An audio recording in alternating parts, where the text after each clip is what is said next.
In a time long ago, when the world was painted with the colors of gods and magic, the people of Rome looked to the sky and felt the weight of divine forces shaping their lives. Their beliefs were woven into the very fabric of their daily existence, each god and goddess holding the power to change the course of nature, love, and destiny. With every sunrise, they offered prayers and sacrifices, hoping to win the favor of the deities who watched over them. At the heart of Roman mythology lay a rich tapestry of stories, each one more captivating than the last. The gods were not distant beings, they were lively and human-like, possessing emotions that mirrored those of the people. Jupiter, the king of the gods, stood tall with his thunderbolt, a powerful figure who ruled the skies and the earth. With a booming voice, he commanded the storms and offered justice, reminding the people that their lives were bound by both fortune and fate. The sight of dark clouds gathering would send a shiver of fear and respect through the hearts of the Romans, for they knew Jupiter's wrath could be swift and unforgiving. Juno, the queen, was a fierce protector of women and marriage. Her jealousy could ignite chaos, but her love was equally fierce. Couples prayed for her blessing, hoping to gain her approval for their unions. Her sacred peacock became a symbol of beauty and pride, a reminder that the divine could take the form of something as simple as a bird's vibrant feathers. Then there was Neptune, god of the sea, who held the power to calm the waves or summon tempests. His trident was a fearsome tool, and sailors offered sacrifices to him before embarking on dangerous voyages. The salty air of the sea mingled with the scent of incense as they prayed for safe passage, knowing that the sea was as unpredictable as the gods themselves. The roar of crashing waves could bring a thrill to their hearts, but also a chill of fear, for the sea was both a giver of life and a harbinger of death. Mars, the god of war, inspired courage and fear in equal measure. Warriors donned his emblem before heading into battle, believing that his strength would fill them with valor. The clang of swords and the cries of men echoed through the valleys as they fought for honor and glory. In the hearts of the Roman people, the thrill of battle was often overshadowed by the fear of loss. The stories of heroes and the bloodshed of war filled their minds, teaching them that bravery could come with a price. And then, amidst this powerful pantheon, was Venus, the goddess of love and beauty. With a gentle touch, she could kindle the flames of passion and heal the wounds of the heart. The people admired her for the joy she brought to their lives. Love poems were penned in her name, and flowers were laid at her altars, each petal a whisper of longing. The laughter of young lovers was a song that echoed through the streets, reminding everyone that love was a divine gift, capable of bringing both joy and sorrow. As the sun set and darkness crept over the land, the Romans turned their eyes to the stars, seeking the guidance of the gods. They believed in signs and omens, that the rustling leaves or a sudden chill could carry messages from the heavens. Priests and priestesses interpreted these signs, offering comfort to the anxious and hope to the weary. The heartbeat of Rome was intertwined with the pulse of its gods, creating a rhythm that defined their existence. Festivals burst forth in joyous celebration, each one a tribute to a different deity. Families gathered to honor the gods, sharing food and laughter. The air was filled with the scent of roasted meats and freshly baked bread, mingling with the sound of music and the sight of dancers twirling under the moonlight.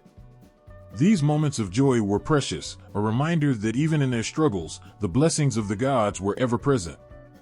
But not all was light and joy. The gods, with their human-like qualities, experienced love, jealousy, and anger, and their actions often led to devastating consequences. The tale of Proserpina's abduction by Pluto, for instance, was a sorrowful reminder of the fragility of happiness. As the earth mourned during her absence, Ceres' pain resonated deeply with the people, teaching them that loss was an integral part of life. In their hearts, they understood that the cycle of life was painted with both joy and heartache, a duality that made their existence rich and profound. The Roman people also believed in the importance of rituals and offerings. Every home had a small shrine, a household god known as Alaris that protected the family. Daily prayers and offerings ensured their favor, creating a sense of security amidst the chaos of life. The flicker of candles in the dim light carried a warmth that brought comfort during times of uncertainty. As the seasons changed, so too did the worship of the gods. Spring brought a sense of renewal, a time for planting and hope. Summer was filled with warmth and abundance, a celebration of the earth's bounty. Autumn was the season of harvest, where thanks were given for the fruits of their labor, while winter brought a time for reflection and rest. Each change in the cycle mirrored the lives of the people, teaching them to embrace both the highs and the lows. The stories of the gods echoed through the hearts of the Romans, weaving lessons of morality and the importance of virtue into their lives. Loyalty, honor, and love were celebrated, while betrayal and greed were warned against. Each myth held a mirror to their humanity, showing them their strengths and weaknesses, guiding them toward a life of balance. In the streets of Rome, children grew up listening to tales of bravery and adventure. They learned of the gods as protectors, as forces of nature that needed respect. Their eyes would widen with wonder as they heard about the heroic feats of their ancestors, each story igniting a spark of aspiration in their young hearts. The seeds of mythology took root in their minds, shaping their dreams and desires. In this world, belief and emotion danced hand in hand.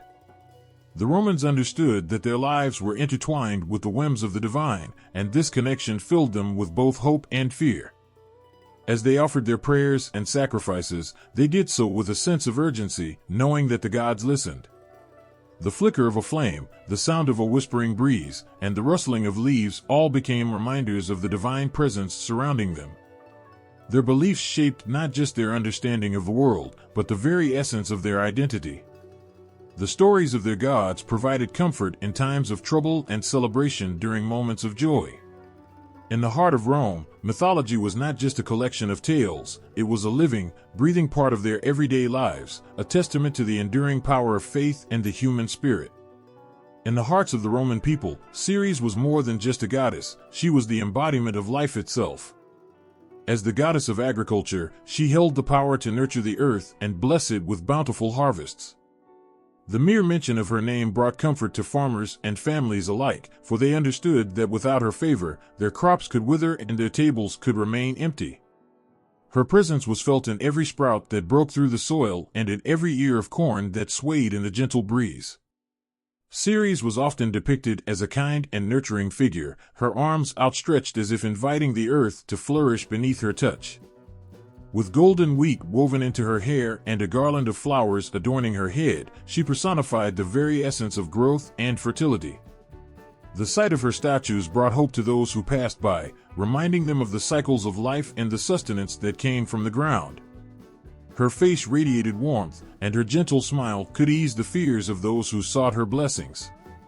Every spring, as the chill of winter receded, Ceres was celebrated with grand festivals.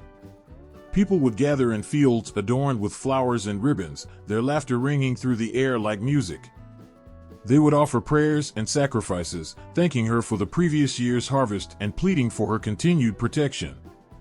The aroma of fresh bread and roasted meats filled the air, mingling with the sweet scent of blooming flowers. Children danced joyfully, their faces painted with bright colors, embodying the spirit of life that Ceres represented. As the planting season began, farmers would rise before dawn, their hearts filled with anticipation. They whispered prayers to Ceres as they scattered seeds into the rich, dark earth, believing that their hard work and devotion would yield a fruitful harvest. With every handful of soil that fell from their hands, they felt the connection to Ceres, knowing that she was with them, nurturing the seeds and watching over their toil.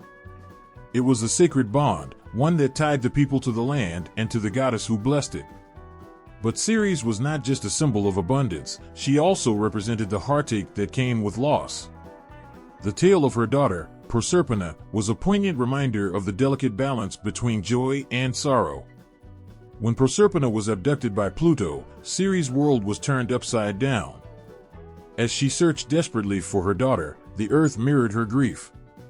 The once vibrant fields fell silent, crops failed, and the land became barren. The people felt her pain, understanding that her sorrow had the power to shape the world around them. The seasons changed in accordance with Ceres' emotional state. When she grieved, winter enveloped the land, the frost covering the fields like a shroud. The sun's warmth faded, and the colors of nature dulled.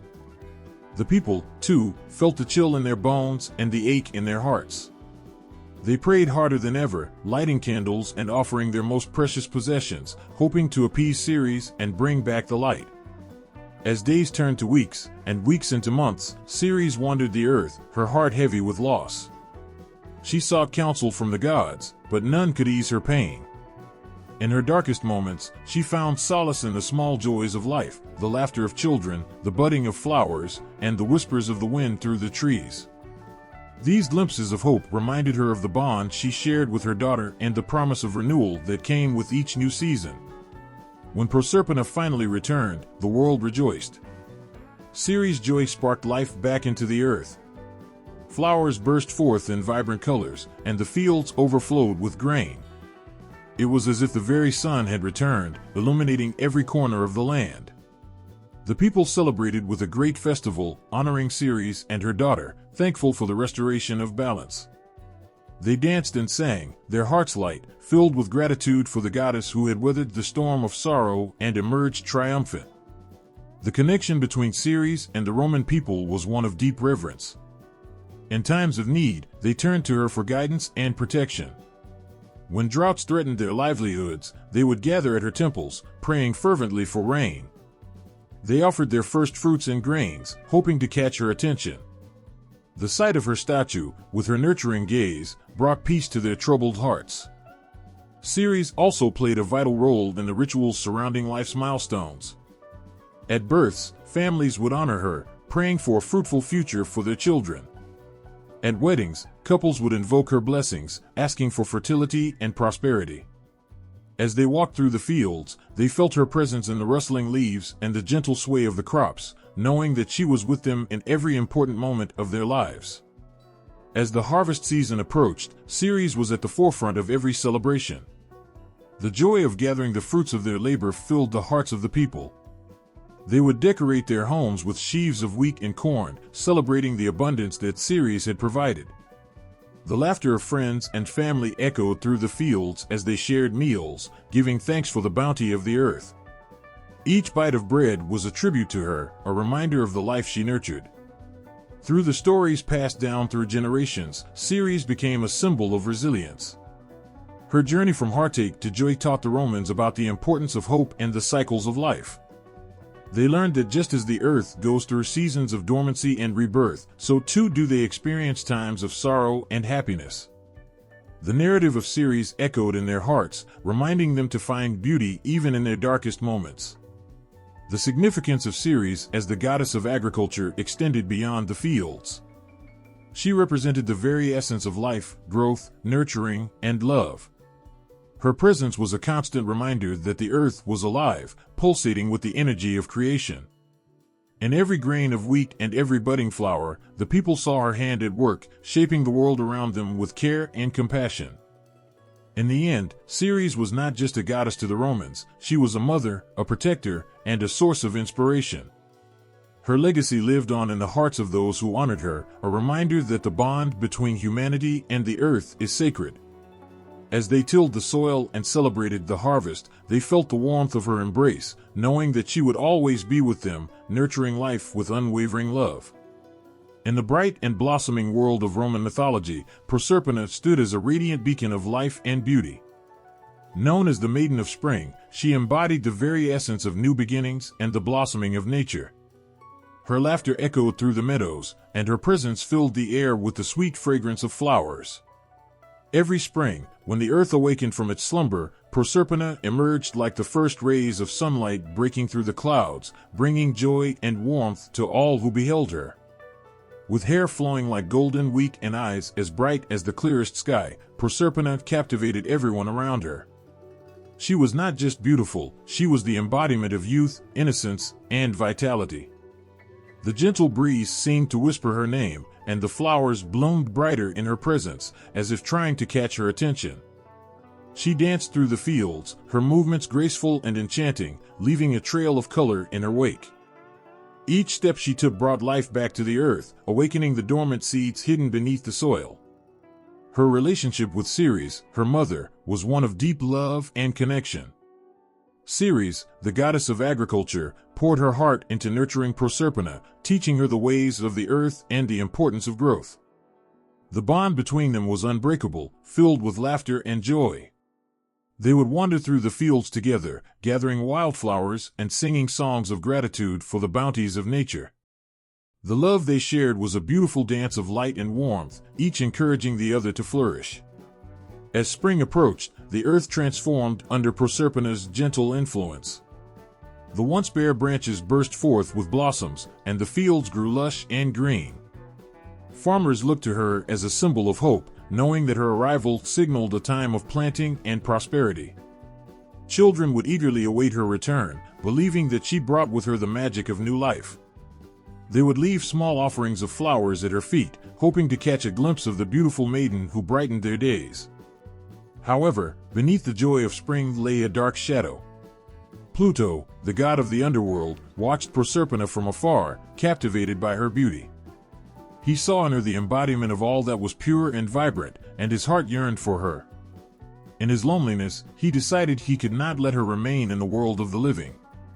One fateful day, as Proserpina gathered flowers in a sun-drenched meadow, Pluto emerged from the depths of the earth in a chariot drawn by fearsome black horses.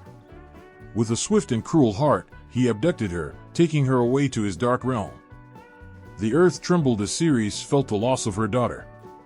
A chilling wind swept through the fields, and the vibrant colors of spring faded to gray. The flowers drooped, and the crops wilted. Ceres' heart shattered into a million pieces, and the joy that had once filled her days was replaced with an unbearable sorrow. She searched high and low, calling out for Proserpina, her voice echoing through the hills and valleys, filled with anguish and despair. The once bustling fields fell silent, mourning the loss of the maiden of spring. As Ceres roamed the earth in her grief, the seasons began to change. The chill of winter gripped the land, and the warmth of spring was lost. The people felt the weight of her sorrow, understanding that without Proserpina, life itself was dimmed. They mourned alongside Ceres, and the once bustling markets became hushed, the laughter of children replaced by whispers of sadness.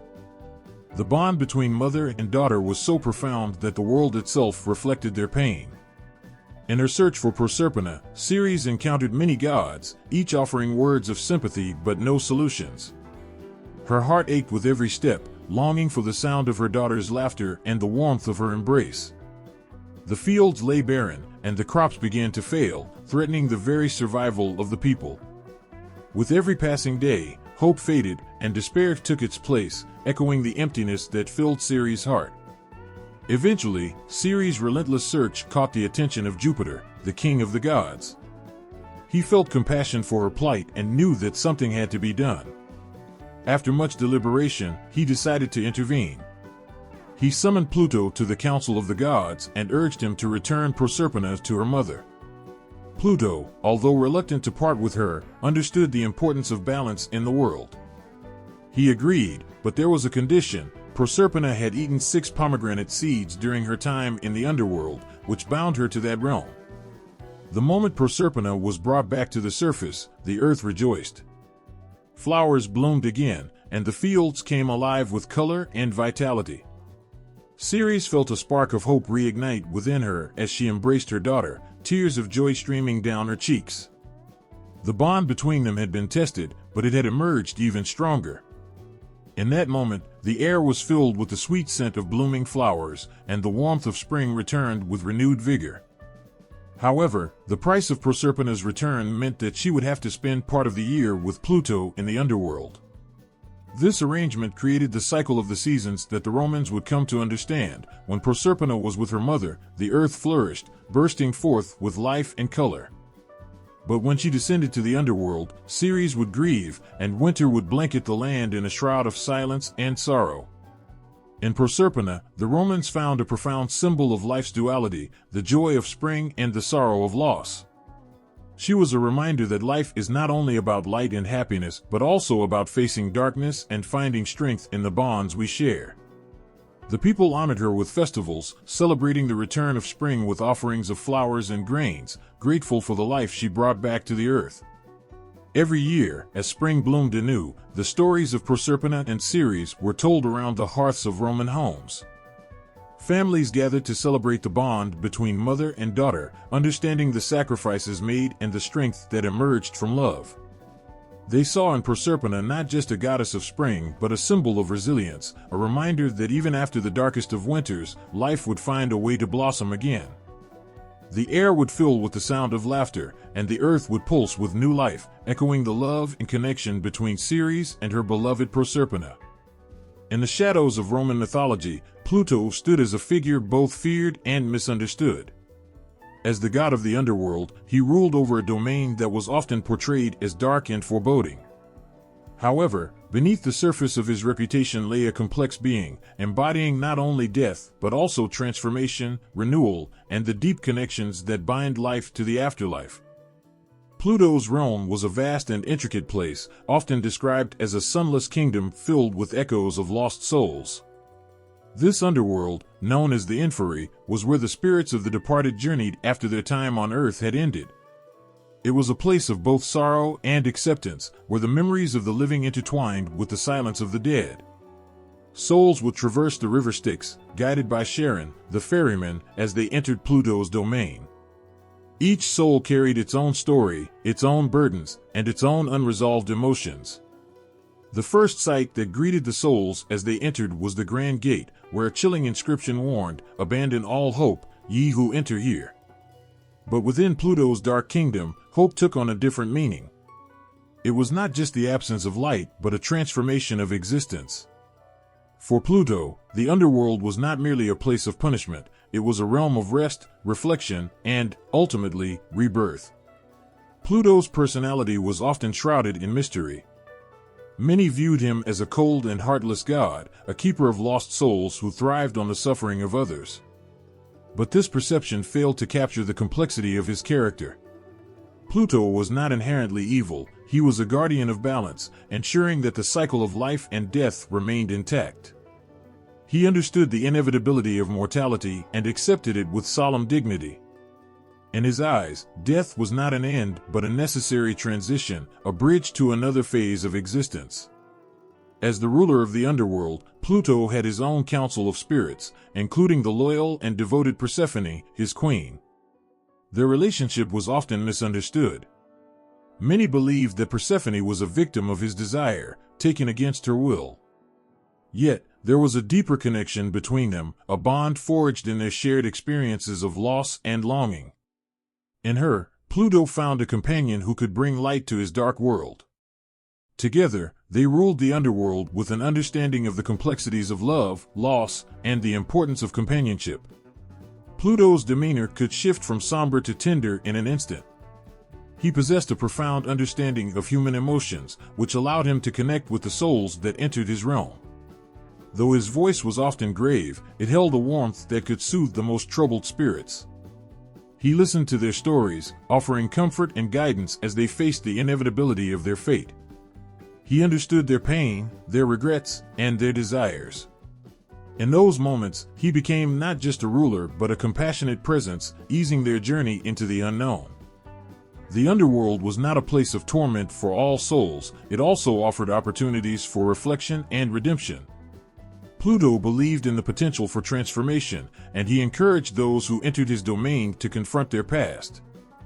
The shadows of regret could weigh heavily on a soul, but within Pluto's embrace, there was room for forgiveness and healing.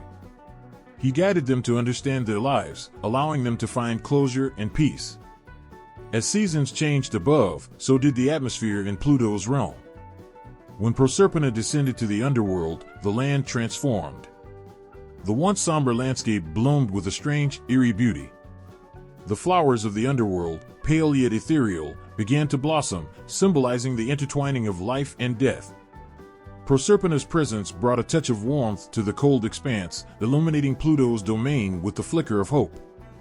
He found solace in her company, and their bond grew stronger, reminding him of the beauty that could arise even in darkness. Yet, with every joyous moment came the bittersweet reminder of separation. Pluto knew that he had taken Proserpina from her mother, Ceres, and that their love came at a cost. Each year, as the time approached for Proserpina to return to the surface, a heaviness settled in his heart. He understood the pain of her mother, the anguish of Ceres as she mourned her daughter's absence. In those moments, Pluto's eyes would reflect a longing for understanding, a desire to bridge the gap between his world and that of the living. Pluto's realm was not devoid of joy. There were festivals and celebrations held in his honor, acknowledging the vital role he played in the cycle of life. The Romans understood that death was a part of existence, and they paid homage to Pluto as a way of showing respect for the natural order of things. They would leave offerings at his temples, honoring the balance he maintained and seeking his favor for a peaceful passage into the afterlife. The stories of Pluto resonated deeply with the Roman people. They spoke of his character not only as a ruler but as a guide through the shadows of life. He represented the deep truths that lay beneath the surface, teaching them about acceptance and the importance of cherishing every moment. In facing the fear of death, they learned to appreciate life even more. Each whisper of the wind, each rustle of leaves, reminded them of the delicate balance between existence and oblivion. In their hearts, the Romans understood that Pluto, with all his complexities, was a necessary part of their lives. He taught them to confront their fears, to honor the memories of those who had passed, and to cherish the connections they held dear.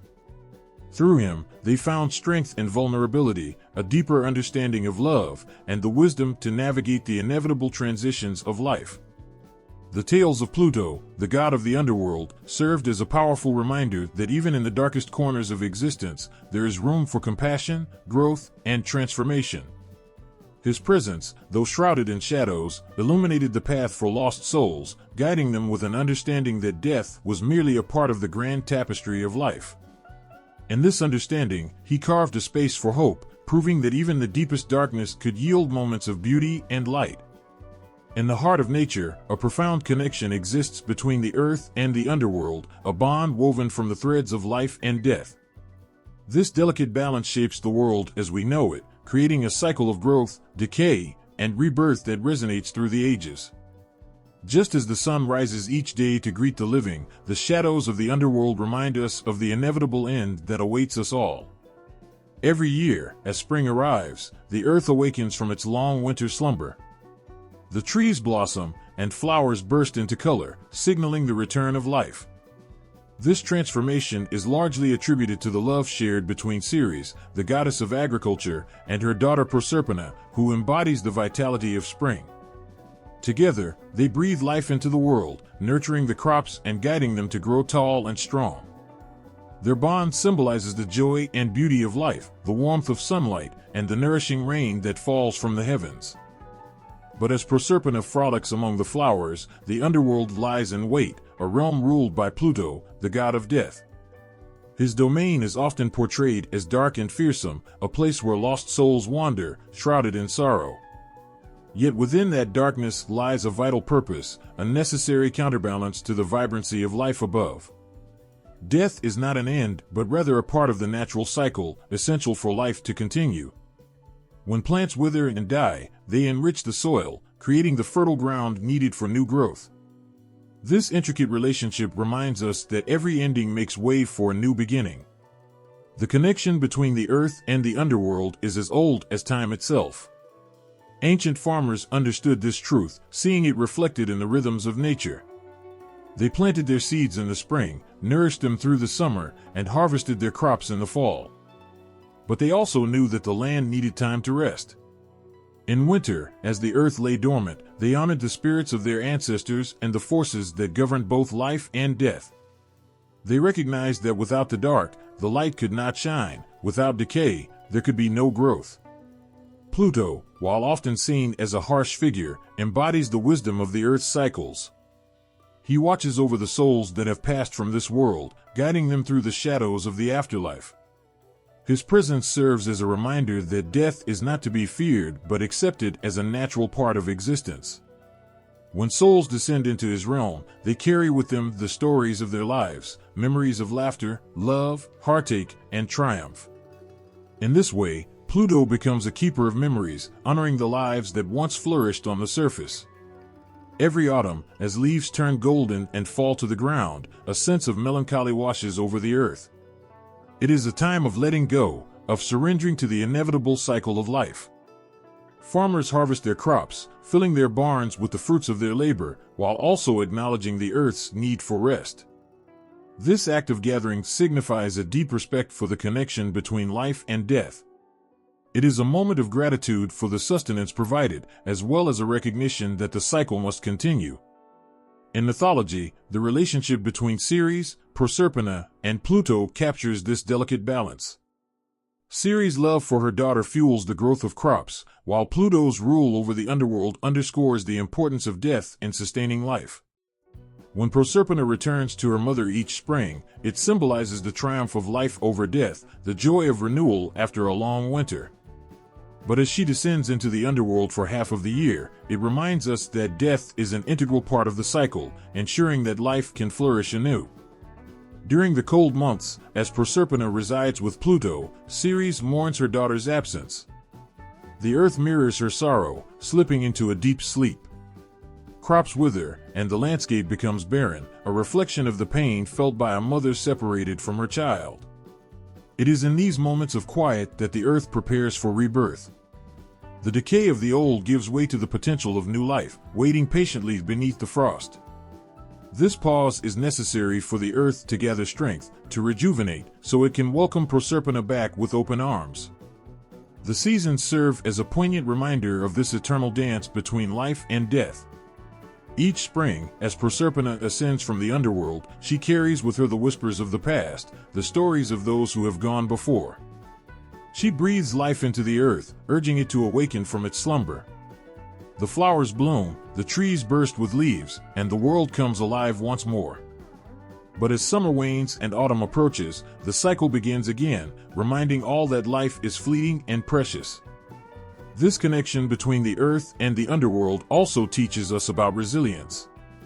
Just as nature adapts to changing seasons, we, too, must navigate the ebbs and flows of our lives. We experience loss and heartache, but those moments also allow us to grow stronger.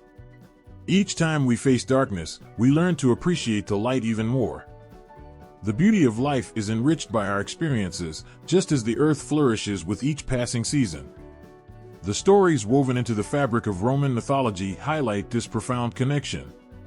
The characters, Ceres, Proserpina, and Pluto, embody the universal truths of love, loss, and renewal. They remind us that the bonds we share are powerful and enduring, capable of transcending even the deepest shadows. In their tales, we find hope and comfort, a reminder that life and death are intertwined, each giving meaning to the other. As we walk through the cycles of nature, we become part of this ancient rhythm. The earth, with its changing seasons, teaches us to honor both the joy of life and the inevitability of death.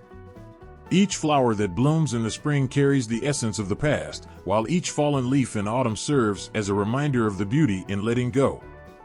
This dance between the earth and the underworld resonates within us, touching our hearts and guiding us to cherish every moment. In the end, the connection between life and death is a sacred bond, one that shapes our understanding of existence. It teaches us to find beauty in the transient, to embrace the cycles that define our lives, and to honor the love that endures even in the face of loss. Just as the earth and the underworld are bound together, so too are we connected to the stories of those who came before us. And in that connection lies the heartbeat of humanity, a pulse that echoes through time, reminding us that life is a precious gift, woven from the threads of love, loss, and renewal. As the warmth of spring began to fill the air, a sense of joy swept across the land. Flowers blossomed in a riot of colors, and the sweet fragrance of new life enveloped the fields. However, beneath this vibrant surface, a dark shadow loomed, casting a foreboding chill over the bright days. Signs and omens began to whisper through the rustling leaves, hinting at an impending change that would shake the very foundations of the earth. Proserpina, the beloved daughter of Ceres, danced joyfully among the blossoms, her laughter echoing like music through the valleys. She was the embodiment of spring, a radiant spirit who brought life to the barren lands. Her connection to nature was profound. She understood the language of flowers and the rhythm of the seasons. But even in her innocence, Proserpina felt an unsettling shift in the air, a flicker of unease that seemed to ripple through the earth beneath her feet. One day, while she wandered through a grove of fragrant wildflowers, Proserpina noticed the birds were silent, their usual songs replaced by an eerie stillness. It was as if the world held its breath, waiting for something to happen. The sun, usually bright and welcoming, hid behind dark clouds that gathered ominously on the horizon. An unnatural chill swept through the air, making her shiver. Though she tried to shake off the feeling, a sense of dread settled in her heart, gnawing at her like a relentless shadow. Her mother, Ceres, was attuned to the rhythms of the earth and its subtle changes. As the goddess of agriculture, she felt the pulse of life within the soil, and it was here that she began to notice the first signs of disturbance. Crops that should have thrived showed signs of decay, the vibrant greens fading into dull browns. Even the soil, once rich and nourishing, seemed to lose its vitality. Ceres' heart ached with the fear that something was wrong, as if the very essence of life was slipping through her fingers. As days passed, the omens grew more pronounced. Locusts swarmed the fields, devouring the precious plants that Proserpina had nurtured. The rivers that usually flowed with crystal-clear water became murky and stagnant, a reflection of the turmoil brewing below the surface.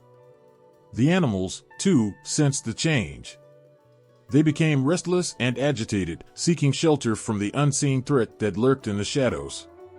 Every corner of the earth seemed to whisper a warning, a prelude to the tragedy that was about to unfold. Ceres, filled with a mother's intuition, sought counsel from the wise and ancient seers. They spoke in hushed tones, their faces lined with worry. They warned her of a looming darkness, a powerful force that sought to claim her daughter as its own. Their words echoed in her mind, heavy with meaning. Beware, for the earth and the underworld are entwined in a dance of fate. The time of reckoning approaches. Despite her fears, Ceres clung to hope, believing that her bond with Proserpina could protect her from harm. She filled their home with the warmth of love and laughter, surrounding her daughter with every flower and sweet fruit the earth could provide. But deep inside, she could feel the weight of uncertainty pressing down on her chest. Each day, she watched as Proserpina blossomed, her beauty radiating like the sun, yet she also felt a growing distance between them, as if a chasm was opening beneath their feet. The final warning came one fateful day as Proserpina wandered further from home. She discovered a grove of flowers unlike any she had ever seen. They glowed with an otherworldly light, their petals shimmering like jewels under the sun. Mesmerized, she stepped closer, enchanted by their beauty. But as she reached out to touch them, the ground trembled beneath her, a fierce rumble that echoed through the earth. The beauty of the flowers turned into a trap, their allure concealing the danger lurking beneath. In that moment, Proserpina felt a presence watching her, a chilling sensation that sent shivers down her spine. It was as if the very air had thickened with tension, warning her that she was not alone. But it was too late. Before she could turn back, a dark figure emerged from the shadows, Pluto, the god of the underworld, his eyes gleaming with a hunger that chilled her to the core. With a force that took her breath away, he swept her off her feet, and the ground opened beneath them, dragging her into the depths of his realm. As Proserpina vanished from the world above, Ceres felt the connection between them shatter. The very air grew heavy with despair as if the sun itself had dimmed. The fields that once thrived began to wither, and the crops that had promised sustenance turned to dust. Ceres fell to her knees, her heart aching with the loss of her child. She called out Proserpina's name, but the only answer was the howling wind that carried her cries into the void. This tragic moment marked the beginning of a dark chapter, where the earth and the underworld were intertwined in a struggle between light and shadow. Proserpina's abduction was not just a personal loss for Ceres, it was a devastating blow to the very fabric of life itself. With Proserpina gone, the earth fell into despair, and the once vibrant landscape turned barren. Nature mirrored Ceres' heartbreak, reflecting the profound loss that echoed through the world. Each season thereafter carried the weight of that moment. Spring became a bittersweet reminder of the love shared between Ceres and Proserpina, but also of the emptiness left in her absence. As summer blossomed, the fields thrived, yet shadows loomed over every flower. When autumn arrived, it was marked by a mournful farewell to the life that once was, while winter brought a deep silence, as if the earth itself mourned the loss of its brightest star. The signs and omens that foreshadowed Proserpina's kidnapping lingered long after her departure.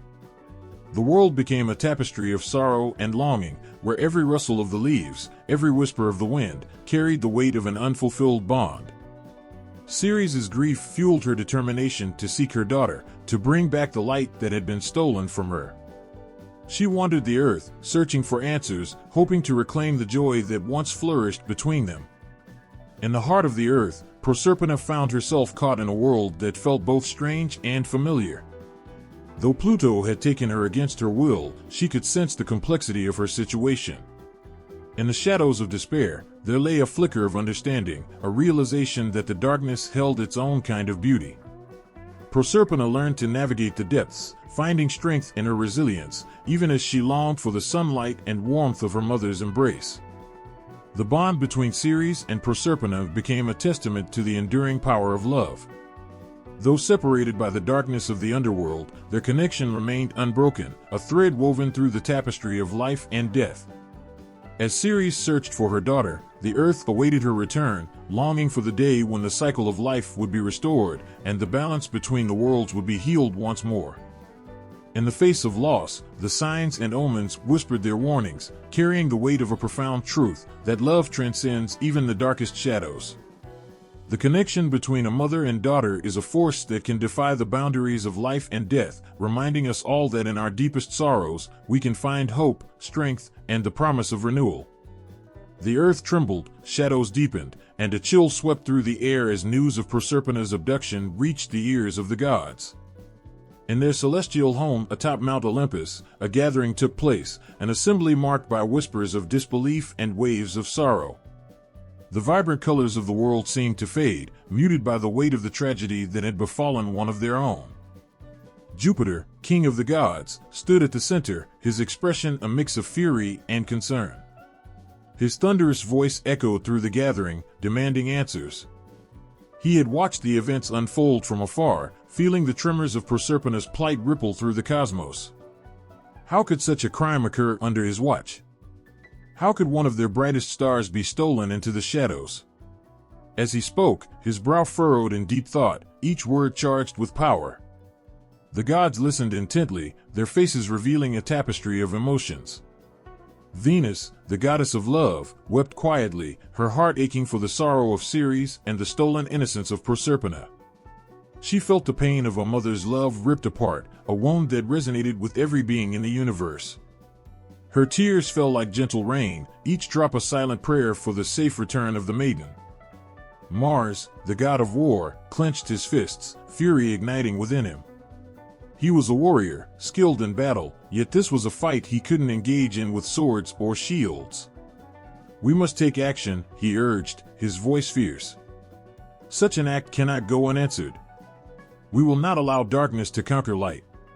His passion ignited the spirits of the gods, who nodded in agreement, feeling the urgency of the moment. Minerva, the goddess of wisdom, stood tall, her calm demeanor a stark contrast to the tumult around her. She understood the complexities of the situation, the delicate balance between the realms of life and death. "There is more to this than a simple kidnapping," she said, her voice steady and thoughtful. "We must consider the nature of Pluto's desire and what it means for the balance of our world."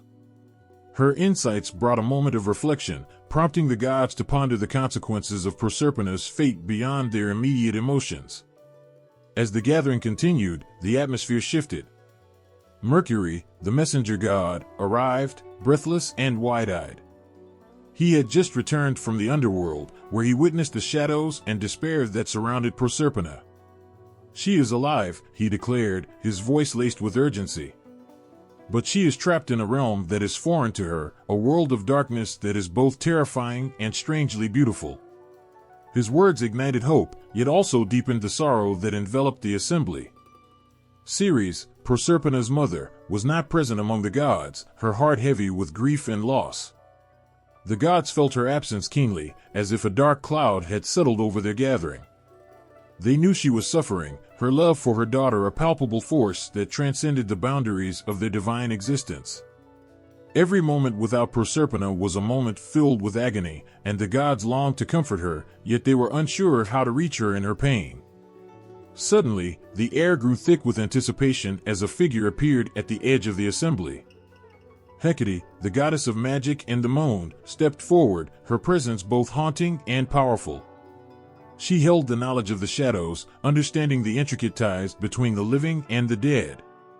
"There is a path," she said, her voice a soft, melodic whisper. "A way to bridge the worlds, but it will require great sacrifice." The gods turned their attention to her, their hearts pounding with both fear and hope. Hecate continued, "Proserpina's fate is tied to the earth and the underworld. The balance must be restored, and for that to happen, Ceres must recognize the truth of their bond. She must journey into the depths of her own heart to reclaim her daughter."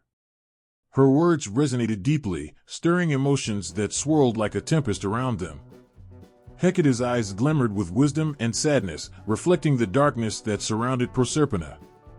"We must support Ceres in her quest," she urged. "For in her heart lies the key to healing, not just for her, but for the earth itself."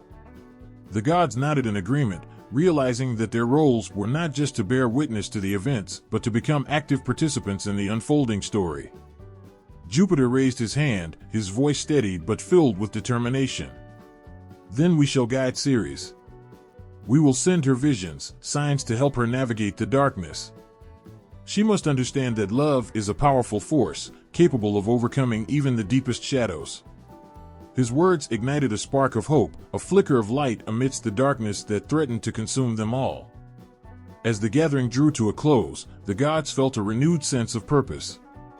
They would not abandon Ceres or Proserpina, they would stand together, a united force against the encroaching darkness.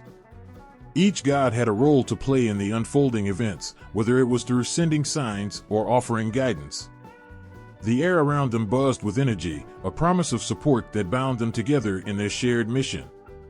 In the heart of the underworld, Proserpina felt a strange stirring within her, as if the whispers of the gods reached her across the divide. She was not alone. Her mother's love surrounded her like a warm embrace, and the bond between them pulsed with life. Even in the shadows, hope flickered like a candle, a reminder that love knows no bounds, even in the darkest of places. As the gods prepared to take action, they understood that the fate of Proserpina, Ceres, and the very fabric of their world hung in the balance. The gathering of the gods was not just an assembly of divine beings, it was a testament to the power of love, unity, and the determination to restore harmony to a fractured world.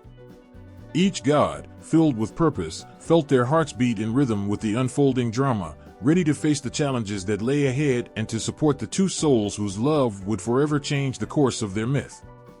In the dim light of the underworld, where shadows danced along the cold stone walls, Pluto, the god of the underworld, sat alone on his dark throne. His heart was heavy, burdened by a longing that consumed him. The vibrant world above, filled with life and warmth, seemed a distant memory, a realm he had not felt a part of for far too long. Pluto's domain was filled with the spirits of the departed, a place of shadows and silence, but within him flickered a desire for connection, a yearning that only intensified as he watched the living from afar. His thoughts turned to Proserpina, the radiant maiden of spring, whose laughter and light pierced through the gloom of his existence. She was the embodiment of life, her beauty a stark contrast to the dark depths of the underworld. He had seen her wandering through fields of flowers, dancing in the sunlight, her joy infectious, and it stirred something deep within him. The very essence of spring, she represented everything he had longed for but could never grasp. The warmth of her spirit beckoned to him, and for the first time, he felt an overwhelming urge to bridge the chasm between their worlds. Pluto's motivations were complex, intertwined with a deep sense of loneliness and a desperate need for companionship. As the ruler of the underworld, he had witnessed countless souls pass through, each carrying their stories of love, loss, and regret. Yet, in all those tales, he found no solace for his own heart. His throne was grand, his power unmatched, but it felt hollow without someone to share it with. The laughter of Proserpina haunted him, echoing in the stillness of his realm, and he could no longer ignore the pull she had on his soul. As he pondered his feelings, visions of a life with Proserpina danced in his mind. He imagined her bright smile illuminating the darkness, her laughter echoing through the caverns of the underworld. But how could he ask her to come to his world? How could he convince her to leave the beauty of the earth behind? The thought twisted within him, a blend of desire and desperation. He needed her, not just as a fleeting moment of joy, but as a permanent presence, a light in his eternal darkness. His resolve began to solidify as he considered his options. To bring Proserpina to him, he needed to act decisively. He could no longer wait for her to notice him, for the stars to align in his favor. He needed a plan, one that would ensure her presence in his life forever. The more he thought about it, the more certain he became that the only way to possess the warmth and light he craved was to take it by force. With this decision came a wave of conflicting emotions. On one hand, he felt a thrill at the thought of finally having Proserpina by his side, of enveloping her in the shadows and making her his queen. Yet, on the other hand, a deep sadness washed over him. He was aware of the pain that would accompany his actions, the sorrow it would bring to Ceres, Proserpina's mother, who loved her dearly. The thought of tearing a daughter from her mother's embrace weighed heavily on his conscience, but the longing in his heart drowned out the echoes of guilt. As night fell, cloaked in darkness, Pluto summoned his chariot, a magnificent creation pulled by ebony horses that seemed to absorb the light around them. He could feel the pulse of the underworld quicken in anticipation, a connection that resonated with his own heartbeat. This was it, the moment when he would descend to earth and claim the joy he had so long been denied. The journey to the surface was filled with apprehension and excitement. As he traveled through the caverns, the shadows whispered secrets of the past, of lost souls and forgotten dreams. Pluto felt the weight of his decision bearing down on him. Would Proserpina understand? Would she see beyond the darkness of his realm and recognize the loneliness that had driven him to this point? As he emerged into the world of light, he was struck by the sheer beauty surrounding him. The colors were vibrant, the air fragrant with the scent of blooming flowers. He could see Proserpina in the distance, her golden hair shimmering in the sunlight, her laughter carried by the gentle breeze. In that moment, Pluto felt a surge of hope mingled with fear. Could he truly bring her to his side without breaking her spirit? The scene before him felt surreal, a delicate tapestry of life that he had never fully embraced. He watched as Proserpina danced among the flowers, her joy a stark reminder of everything he lacked. But there was no turning back now. With each heartbeat, the urge to act grew stronger, drowning out his hesitation. He approached her, his heart racing, the shadows clinging to him like a second skin. In that moment, the world seemed to hold its breath. Proserpina turned, her gaze meeting his. There was a flicker of surprise, then confusion, and finally fear as she recognized the dark figure before her. Pluto extended his hand, his voice a mixture of longing and determination. "Come with me," he implored, his heart aching with desperation. "I can offer you a life filled with passion, a love that transcends the shadows." The moment hung in the air, heavy with unspoken words and unyielding emotions. Proserpina felt the pull of his darkness, the promise of a world unlike any she had known. Yet, she also felt the warmth of the sun, the laughter of her mother echoing in her heart. The choice was impossible, a tug-of-war between light and dark, love and fear. Pluto stood there, heart-pounding, waiting for her response. He could sense the struggle within her, the desire to resist, but also the curiosity about the unknown. In his heart, he believed that he could show her the beauty hidden within the shadows, that he could make her understand his pain and share a life that was more than just existence. The moment felt suspended in time, a crossroads between two worlds that would change everything. Pluto's descent to Earth was not merely a journey to capture Proserpina, it was a desperate attempt to find belonging, to fill the void that had haunted him for centuries. In that moment of confrontation, both of their fates hung in the balance, and the delicate thread of love, longing, and loss wove its way through the fabric of their story, ready to unfold in ways neither could foresee.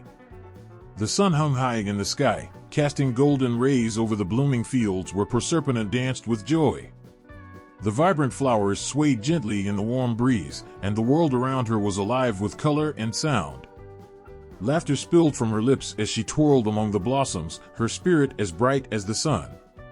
Little did she know that this day, filled with light and laughter, would soon be turned into a nightmare.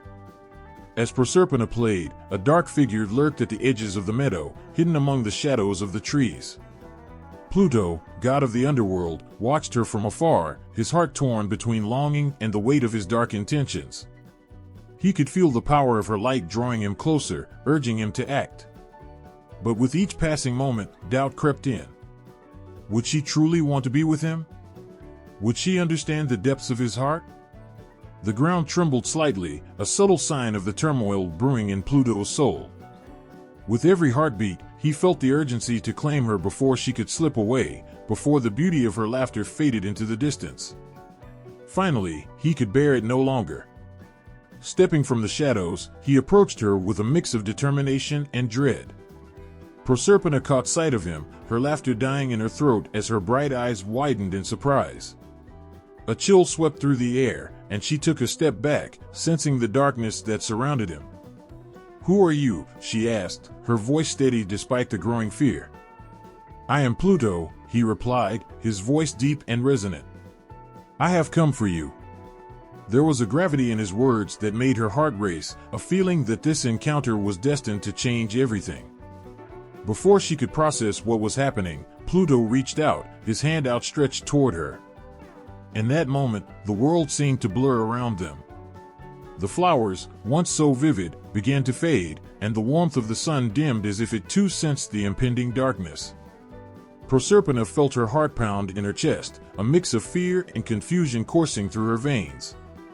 She wanted to run, to escape the figure who had emerged from the shadows, but there was something captivating about him, a pull that made her hesitate. Pluto took a step closer, his intentions clear. "Come with me," he said, desperation lacing his words. "You belong in my world, where we can share a love that transcends light and darkness." He could see the conflict in her eyes, the fight between fear and the curiosity ignited within her. Suddenly, the ground shook beneath them, a violent tremor that sent the flowers scattering. Proserpina stumbled, and in that instant of chaos, Pluto seized the moment. He wrapped his powerful arms around her waist and lifted her from the ground, carrying her as she gasped in disbelief. "No! Let me go," she cried, her voice filled with panic, echoing across the meadow. The beauty of the world around them faded into a blur, replaced by the overwhelming darkness that engulfed Pluto. He felt the weight of her struggle against him, her hands pushing against his chest, but he would not release her. This was his chance to claim the light he had longed for, the connection he desperately sought. As he began to descend into the earth, the air grew colder, and the sun's warmth vanished entirely. Proserpina's cries echoed through the darkness, each one tearing at Pluto's heart. "Please, don't do this," she begged, tears streaming down her cheeks as they plunged into the depths of his realm. "I want to stay. I want to go home." But Pluto, consumed by a mix of longing and sorrow, pressed on. He could feel her fear, the anguish radiating from her, and it sent a sharp pain through his chest. This was not how he had imagined their union. The love he dreamed of seemed a cruel illusion as he felt her slip further away from him. In the chaos of the moment, he realized the profound truth: he was stealing her away from everything she loved. As they descended deeper into the underworld, the landscape changed dramatically. The vibrant fields gave way to shadowy caverns and ancient stone walls. Proserpina's cries faded into the echoes of the dark, replaced by the haunting whispers of lost souls. Pluto felt the sorrow clawing at his heart, but he pressed on, the grip of his desire tightening around him like a vice. Finally, they arrived at his throne, a dark and foreboding seat surrounded by shadows. He set her down gently, but Proserpina recoiled, instinctively stepping back from the throne that felt foreign and cold. "This is not where I belong," she said, her voice trembling, filled with disbelief and hurt. "I want to go back." Pluto's heart ached at her words, a mix of regret and desire flooding through him. "I brought you here for a reason," he replied, struggling to keep his voice steady. "You are the light I have craved, the joy I have sought. You can help me find what I have lost." But Proserpina shook her head, tears glistening in her eyes. "You cannot force me to love you," she cried, her voice breaking. "You took me away from my mother, from everything I know. How can you think this is love?" The weight of her words struck him like a blow. The realization that he had acted out of desperation, not true affection, began to sink in. The darkness he thought he could control now felt overwhelming, and the consequences of his actions lay heavy on his shoulders. In that moment, chaos turned into stillness. The shadows that had once whispered in his ear now fell silent, as if waiting for him to respond. He was faced with a choice: to continue down this path of darkness or to find a way to bring light back into their lives. The connection he sought could not be forged through fear and abduction. It required trust and understanding. But Proserpina stood there, heartbroken and confused, torn between her love for her mother and the undeniable connection she felt with Pluto. The battle within her was palpable, and Pluto realized that his actions had caused her not only pain but also a chasm between them that felt impossible to bridge. The moment of abduction had spiraled into chaos, turning dreams into nightmares and love into loss. Pluto's heart shattered as he understood the gravity of what he had done. In his pursuit of love, he had unwittingly created a rift that seemed insurmountable, leaving both of them trapped in a darkness that threatened to swallow them whole. The choice lay before them, and the future hung in the balance, uncertain and fragile. A sense of dread filled the air as Ceres walked through the fields she had nurtured with love. The flowers that once bloomed so brightly now seemed to hang their heads, their vibrant colors dulled by an unseen sadness. Where was Proserpina? The laughter of her daughter had been the melody that accompanied the rustling leaves and the gentle breeze. Now, silence enveloped everything, heavy and suffocating. Each passing moment without her daughter felt like 1,000 years. Ceres knelt among the wilting flowers, her fingers brushing the petals that had lost their vitality. The beauty of the earth around her felt lost, just like Proserpina. A chilling thought crossed her mind: had something happened to her beloved child? A mother's intuition is a powerful force, and Ceres could feel it pulling her deeper into despair. "Proserpina," she cried, her voice trembling with fear. "Where are you?" As if the earth itself sensed her sorrow, a gust of wind howled through the fields, carrying away her cries. The shadows of doubt crept into her heart, whispering terrible possibilities. Ceres had always been the protector of the harvest, the keeper of life and abundance, but now she felt powerless against the unknown. The ground beneath her seemed to mock her desperation, as if reminding her that she could not control every fate. Her mind raced with images of Proserpina dancing in the sunlight, her laughter ringing like chimes on a breezy day. They had spent countless hours together, planting seeds, tending to the land, and sharing stories. The bond they shared was unlike any other, a connection forged in love and understanding. But now, that bond felt shattered, leaving Ceres feeling hollow. Driven by a surge of urgency, Ceres sprang to her feet. "I will find you, my darling," she vowed, determination lighting a spark in her heart.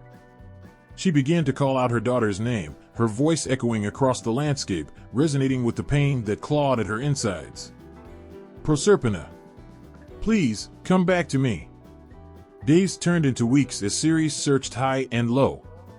She traversed every hill and valley, her heart heavy with fear. Each flower that wilted under her fingertips reminded her of the absence of her child. She sought help from every creature she encountered, asking the birds to fly high and look for Proserpina, pleading with the trees to share their wisdom. But the silence that answered her was deafening, crushing her spirit with every moment that passed. Ceres ventured into dark woods where shadows danced menacingly, and every rustle of leaves sent chills down her spine. "Have you seen my daughter?" she begged the ancient trees, their gnarled branches creaking like old souls. "Please, help me find her." But the woods offered no solace, only the echoes of her despair. As she wandered, her heart felt like a lead weight, dragging her deeper into sorrow. She had always been the goddess of agriculture, the mother who brought life and abundance to the world. Now, the earth seemed to mirror her anguish. Crops failed, and the once fertile land turned barren. Each day without Proserpina dimmed the light in her heart, and she felt the weight of her responsibilities slipping away.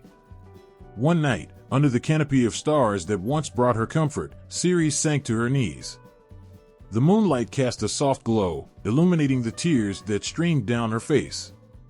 "Oh, Proserpina, where are you?" she wept, her voice choked with sorrow. "I need you. I cannot bear this loneliness without you." The stars twinkled above, but their beauty felt like a cruel reminder of the joy that had been stolen from her. In her darkest moments, Ceres found herself wandering to the edge of the underworld, drawn by an instinct she could not explain. The entrance loomed before her, dark and foreboding, a place she had always feared. But the love she felt for Proserpina drove her forward. "I will not let fear stop me," she declared, her voice filled with fierce determination. As she stood before the gates, a shiver coursed through her. This was the last place she wanted to be, yet it felt like the only place left to go. "Proserpina," she called once more, her voice echoing into the abyss. "If you are down there, I will find you. I promise." The air was thick with tension, as if the very fabric of existence was holding its breath. In the distance, she could hear the whispers of lost souls, but none reached out to comfort her. Ceres felt the weight of her despair pressing down on her like a heavy cloak, but the thought of her daughter kept her standing tall. With each passing day, she battled against the creeping despair that threatened to swallow her whole. She sought counsel from the other gods, pouring her heart out to them. "Have you seen Proserpina?" she asked, her voice cracking with emotion. But the responses were filled with sympathy, yet devoid of answers.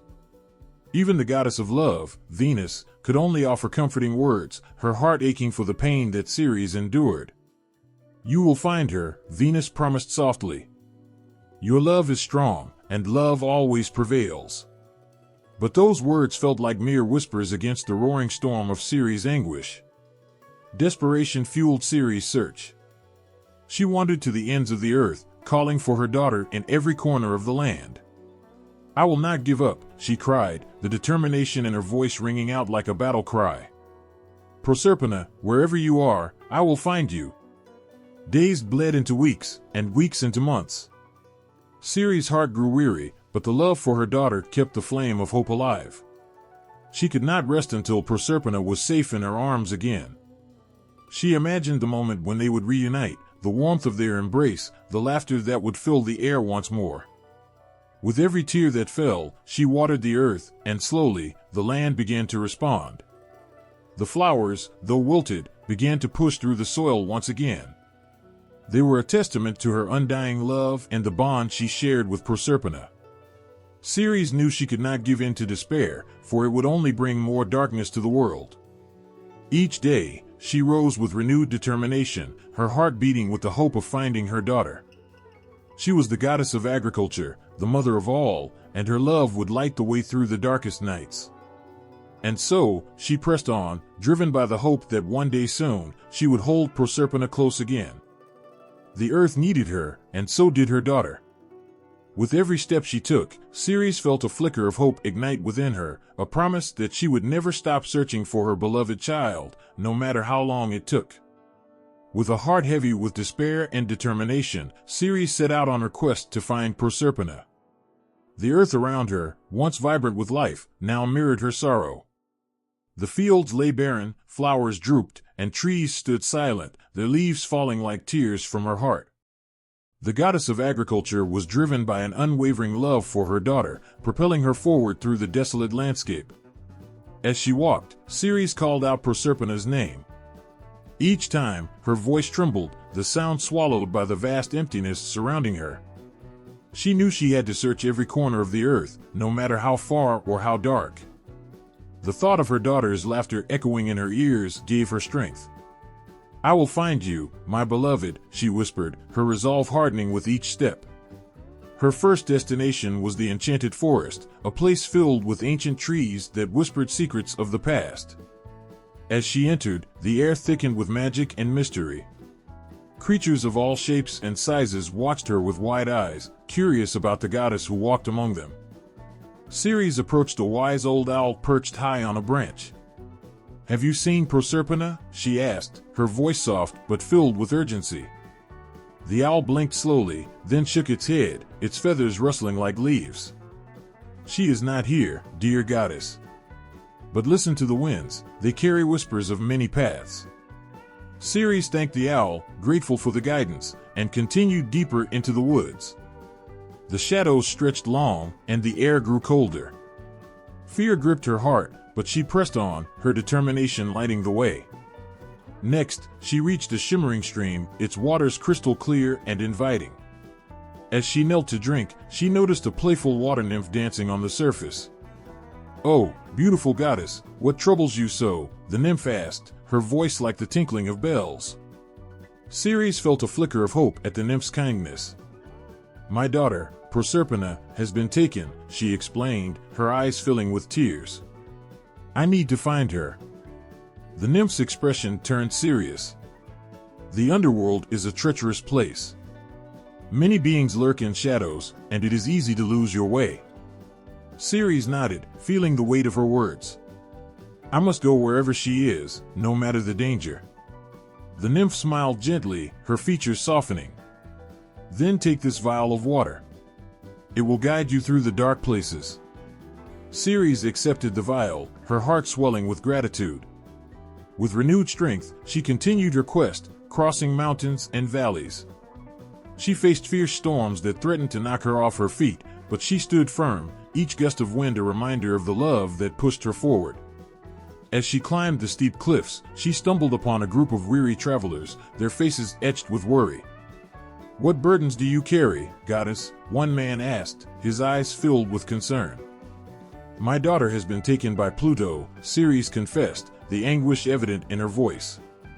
The travelers listened intently, nodding in understanding. They shared tales of their own losses, their struggles intertwining with hers. Their kindness warmed her heart, and for a moment, she felt less alone. "We will help you," they vowed, offering her food and shelter for the night. Ceres thanked them, the bond of shared pain weaving a thread of hope among them. As dawn broke, she bid farewell to her new friends, the sun rising like a promise on the horizon. Her path took her to a bustling village, where laughter and joy filled the air. But even amidst the happiness, she felt a pang of sadness. She approached the village elder, a wise woman known for her insight. "Elder, have you seen my daughter?" she asked, her voice trembling. The elder took her hands, the warmth of her touch grounding Ceres. "Loss touches us all, dear goddess. Your daughter's fate is woven into the fabric of life and death.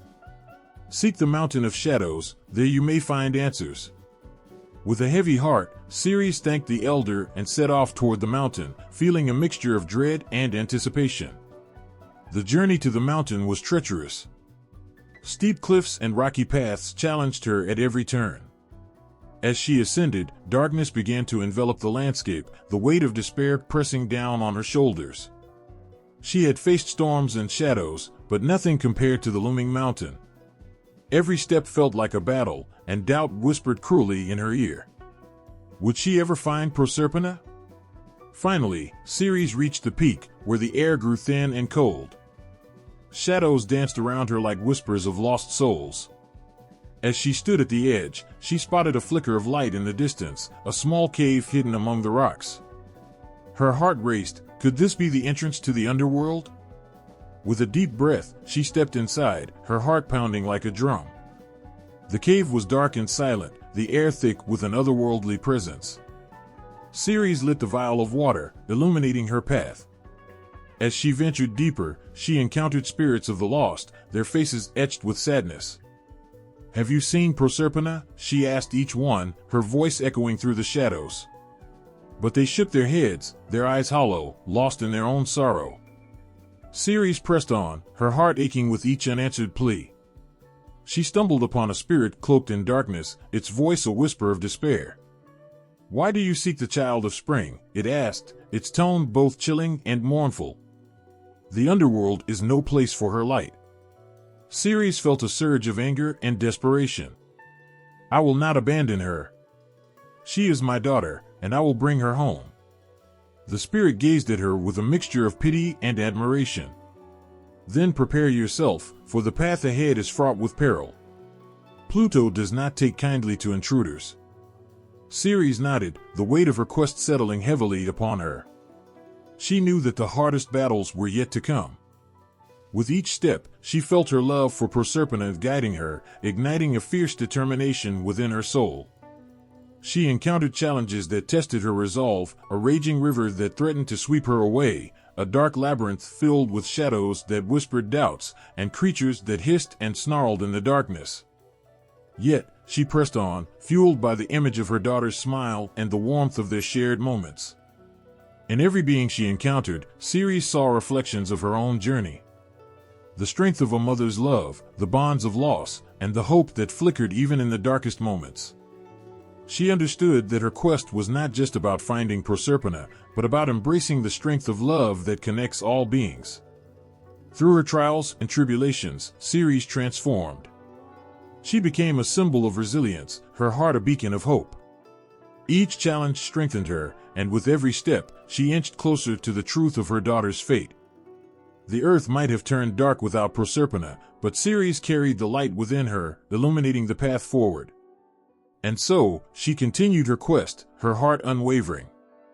The journey was far from over, but Ceres knew she would never give up. Her love for Proserpina was a force of nature, fierce and unyielding, driving her to the ends of the earth and beyond, and to the depths of the underworld, where hope awaited amidst the shadows. Ceres wandered through the dark, twisting paths of the underworld, her heart heavy with sorrow. Each step felt like a weight pressing down on her chest. She called out for Proserpina, her voice echoing through the shadowy corridors, but only silence answered back. Just when despair began to wrap around her like a thick fog, a flicker of light caught her eye. It shone like a beacon, cutting through the darkness and drawing her closer. As she approached, the light revealed a figure cloaked in a robe that seemed to shimmer with starlight. The air around her crackled with a powerful energy. Ceres knew this presence. It was Hecate, the goddess of magic, the night, and the crossroads. Hecate held an aura of mystery, her deep-set eyes reflecting wisdom that spanned ages. "Ceres," she said, her voice a soothing melody that calmed the raging storm within Ceres' heart. "You seek your daughter, but the path ahead is treacherous." Ceres felt a rush of gratitude. "Hecate, please help me. I cannot bear the thought of living without Proserpina. She is my heart, my joy, and without her, the world is shrouded in darkness." Tears glistened in her eyes, each drop a reflection of her unyielding love and desperation. Hecate stepped closer, her presence warm and comforting, like a guiding light in the night. "I can help you, dear goddess, but you must be prepared to face the shadows and uncover the truths hidden in the dark." Hecate's association with magic and the underworld made her a powerful ally. She was a guardian of the unseen, able to navigate the paths that intertwined between life and death. Ceres felt a flicker of hope ignite within her, but uncertainty tugged at her heart. "What must I do?" she asked, her voice steadying as she found strength in Hecate's presence. Hecate extended her hand, revealing a small vial filled with shimmering liquid. "This potion will grant you clarity and protection as you navigate these dark places. Drink it when you feel lost or overwhelmed, and I will be with you, guiding your steps."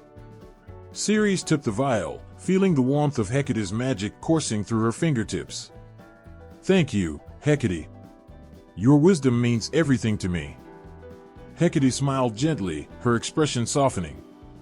"Remember, dear Ceres, even in the darkest moments, the light of love will guide you. Trust your heart, and you will find your way." With those words, Hecate faded into the shadows, leaving Ceres with a sense of purpose. The air felt different now, charged with the promise of hope.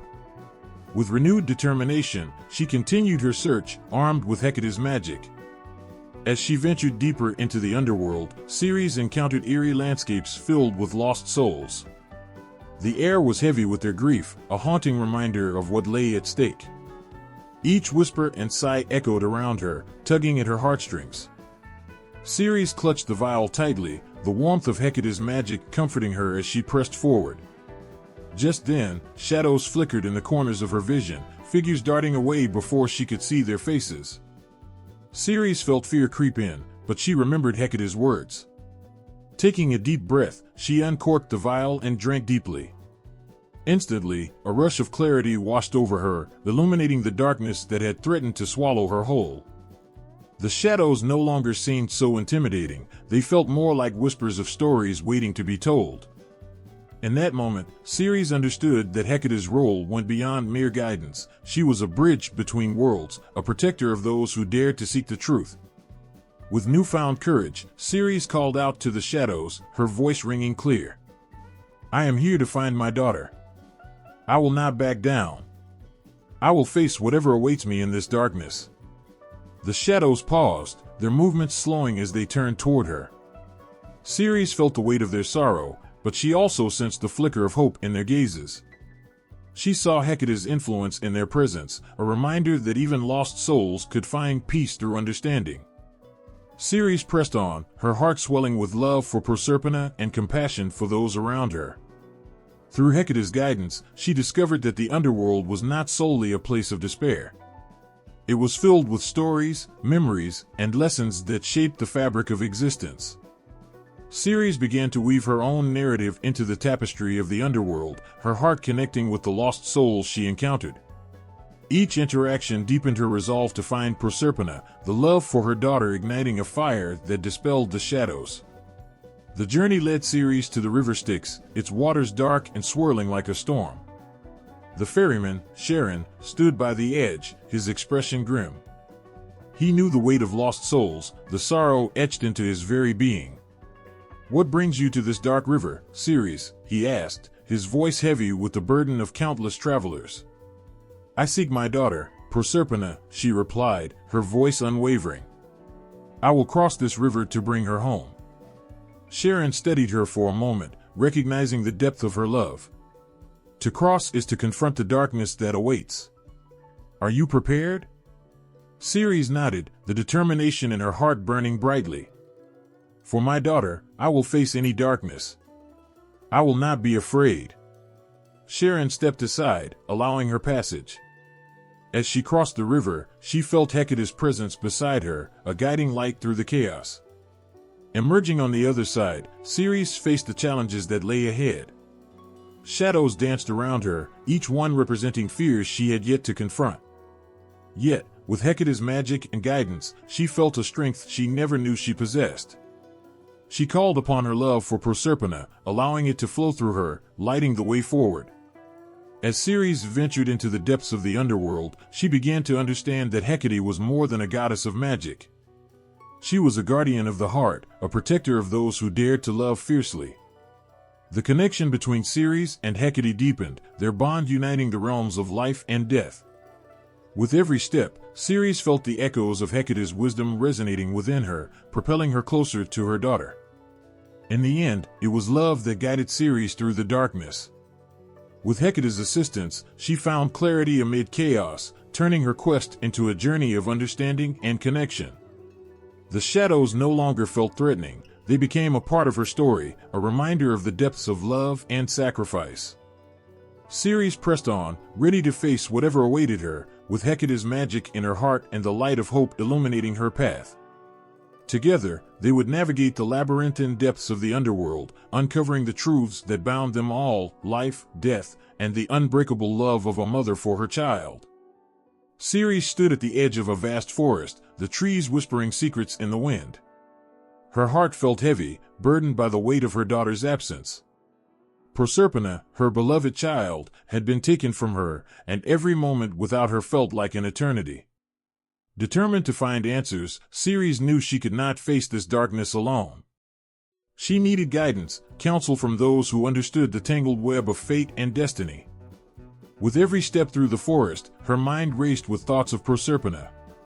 The laughter of her daughter, like a sweet melody, echoed in her ears.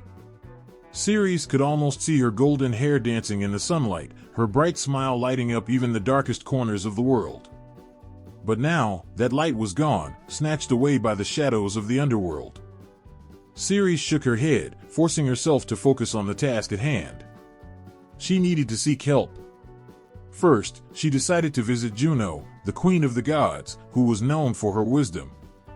Juno resided atop the majestic Mount Olympus, surrounded by clouds that sparkled like diamonds in the sunlight. Ceres climbed the mountain, her heart pounding with hope and fear.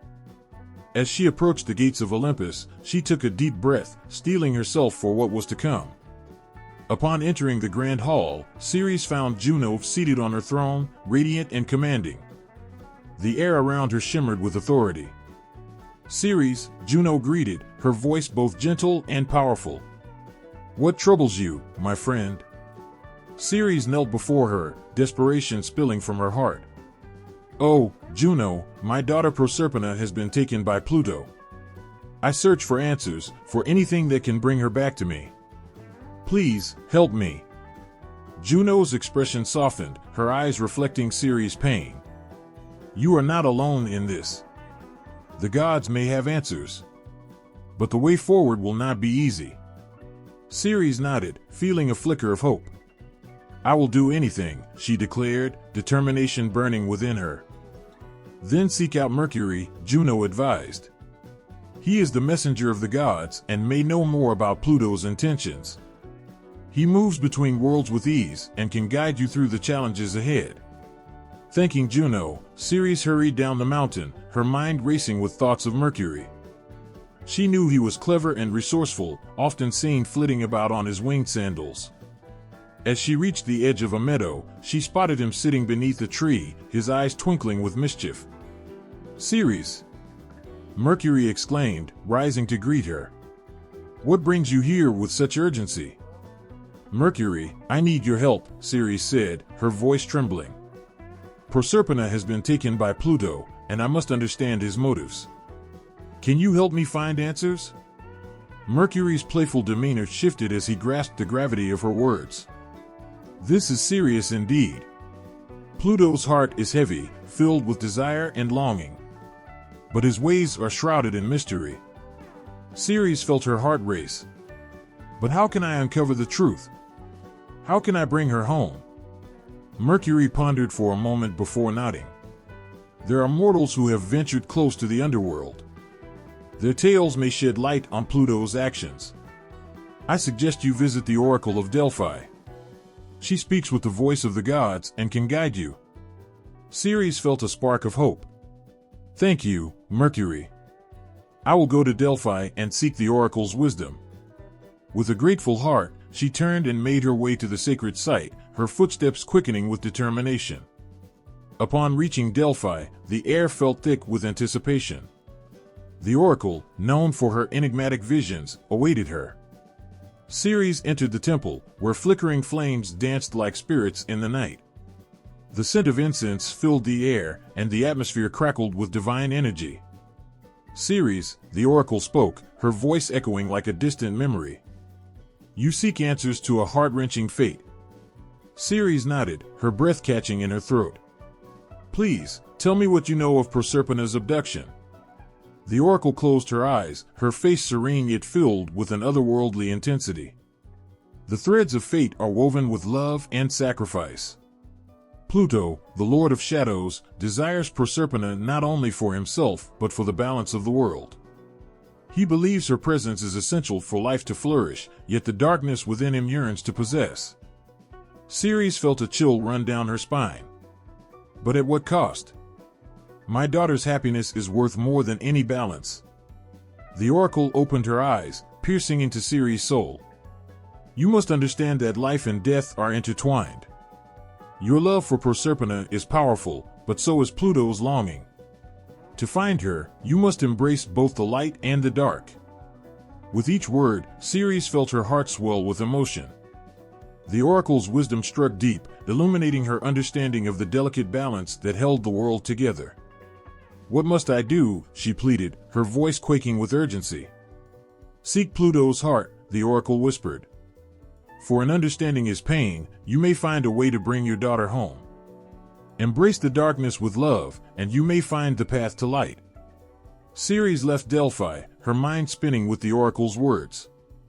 Each step felt heavier, but she knew what she had to do. She needed to confront Pluto, to understand his motivations, to appeal to the love he might hold for Proserpina. As she journeyed toward the underworld, her heart ached with conflicting emotions. Fear wrestled with hope, despair battled with determination. Each moment felt like a test of her resolve. Would she have the strength to face the god of shadows? Reaching the gates of the underworld, Ceres took a deep breath, steeling herself for the encounter. She recalled the warmth of her daughter's laughter, the light in her eyes, and she knew that no matter the outcome, she would fight for Proserpina with every ounce of love within her. In that moment, Ceres realized the truth she had sought all along. Love had the power to bridge the gap between life and death, darkness and light. With every step forward, she felt that love guiding her, illuminating the path as she prepared to confront Pluto and reclaim her daughter. The world changed the moment Proserpina was lost. The earth itself felt Ceres' pain, her heartbreak too powerful to be contained within her alone. It rippled outward, touching everything she had once nurtured with such love. The fields, once lush and green, felt her sorrow, and the bright blooms that adorned the meadows seemed to fold into themselves, as if bowing to her grief. Trees that had proudly stretched their limbs to the sky began to wilt, their vibrant leaves dimming, echoing the sadness of the goddess who had always tended to them. Birdsong faded from the forests. Creatures, sensing the shift in the world, grew silent, huddling in their burrows and nests. Animals that would normally roam the fields with joyful abandon moved cautiously, as if fearing the invisible weight pressing down upon the earth. Even the rivers, which once flowed with a joyful rhythm, seemed to lose their spark, slowing to a mournful, quiet trickle. As days passed, the warmth of the sun began to feel distant, its golden light dimmed by the sorrow that covered the land. Ceres, wandering across fields and forests in search of her daughter, could no longer bring herself to tend to the world as she once did. Where her touch had once brought life and beauty, it now seemed to carry a heavy sorrow that left a trail of withering in its wake. Farmers who once depended on her bounty began to notice the change with growing worry. Fields that had burst with life in previous seasons now lay barren, their soil hard and unyielding. Crops struggled to grow, their young shoots faltering, as though they could feel the emptiness that had taken root in Ceres' heart. The promise of harvest faded, replaced by a desolate landscape where nothing could thrive. Villagers whispered among themselves, fearful and unsure, their hearts heavy with the knowledge that something beyond their understanding had gone terribly wrong. And then, one day, a chill began to settle over the land, creeping in like a shadow. The warmth that had always enveloped the earth started to slip away, replaced by a biting cold that clung to everything it touched. It was as if the earth itself had begun to mourn alongside Ceres, sharing her grief by withdrawing the life-giving warmth it had always offered. The colors of the world faded to grays and browns, once vibrant landscapes now barren and bleak. Flowers, which had once opened joyfully to greet each sunrise, closed their petals tightly, hiding from the sorrowful world around them. The green leaves that adorned the trees turned brittle and dry, falling to the ground in silence, leaving behind branches that stretched upward like skeletal fingers.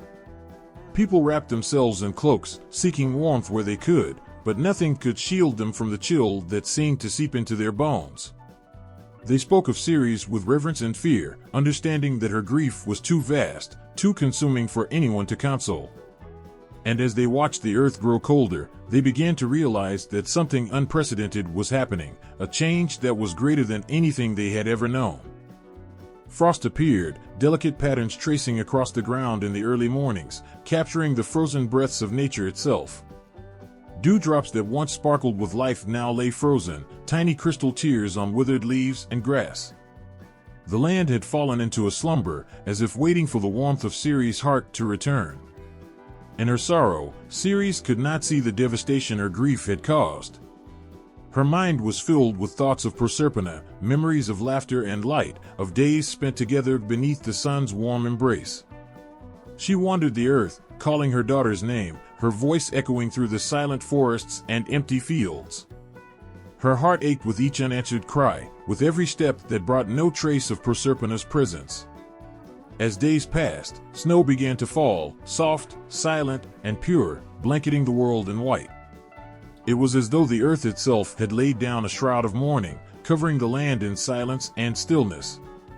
Trees that once bore fruit now stood bare and cold, their branches heavy with snow. The once vibrant world had transformed into a quiet, desolate landscape where life seemed to pause, caught in the grip of sorrow. The people, huddled together in their villages, felt the weight of Ceres' loss in the air around them. They had never seen a winter before, they did not know the meaning of snow or ice. To them, it felt like the end of all things, a sign that life itself was slipping away. They could not understand the depth of Ceres' love for her daughter, nor the vast emptiness her absence had left behind.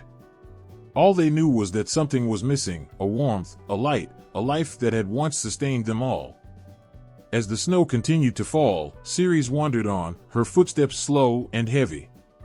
She could feel the weight of the world's suffering pressing down upon her, yet she could not bring herself to tend to it.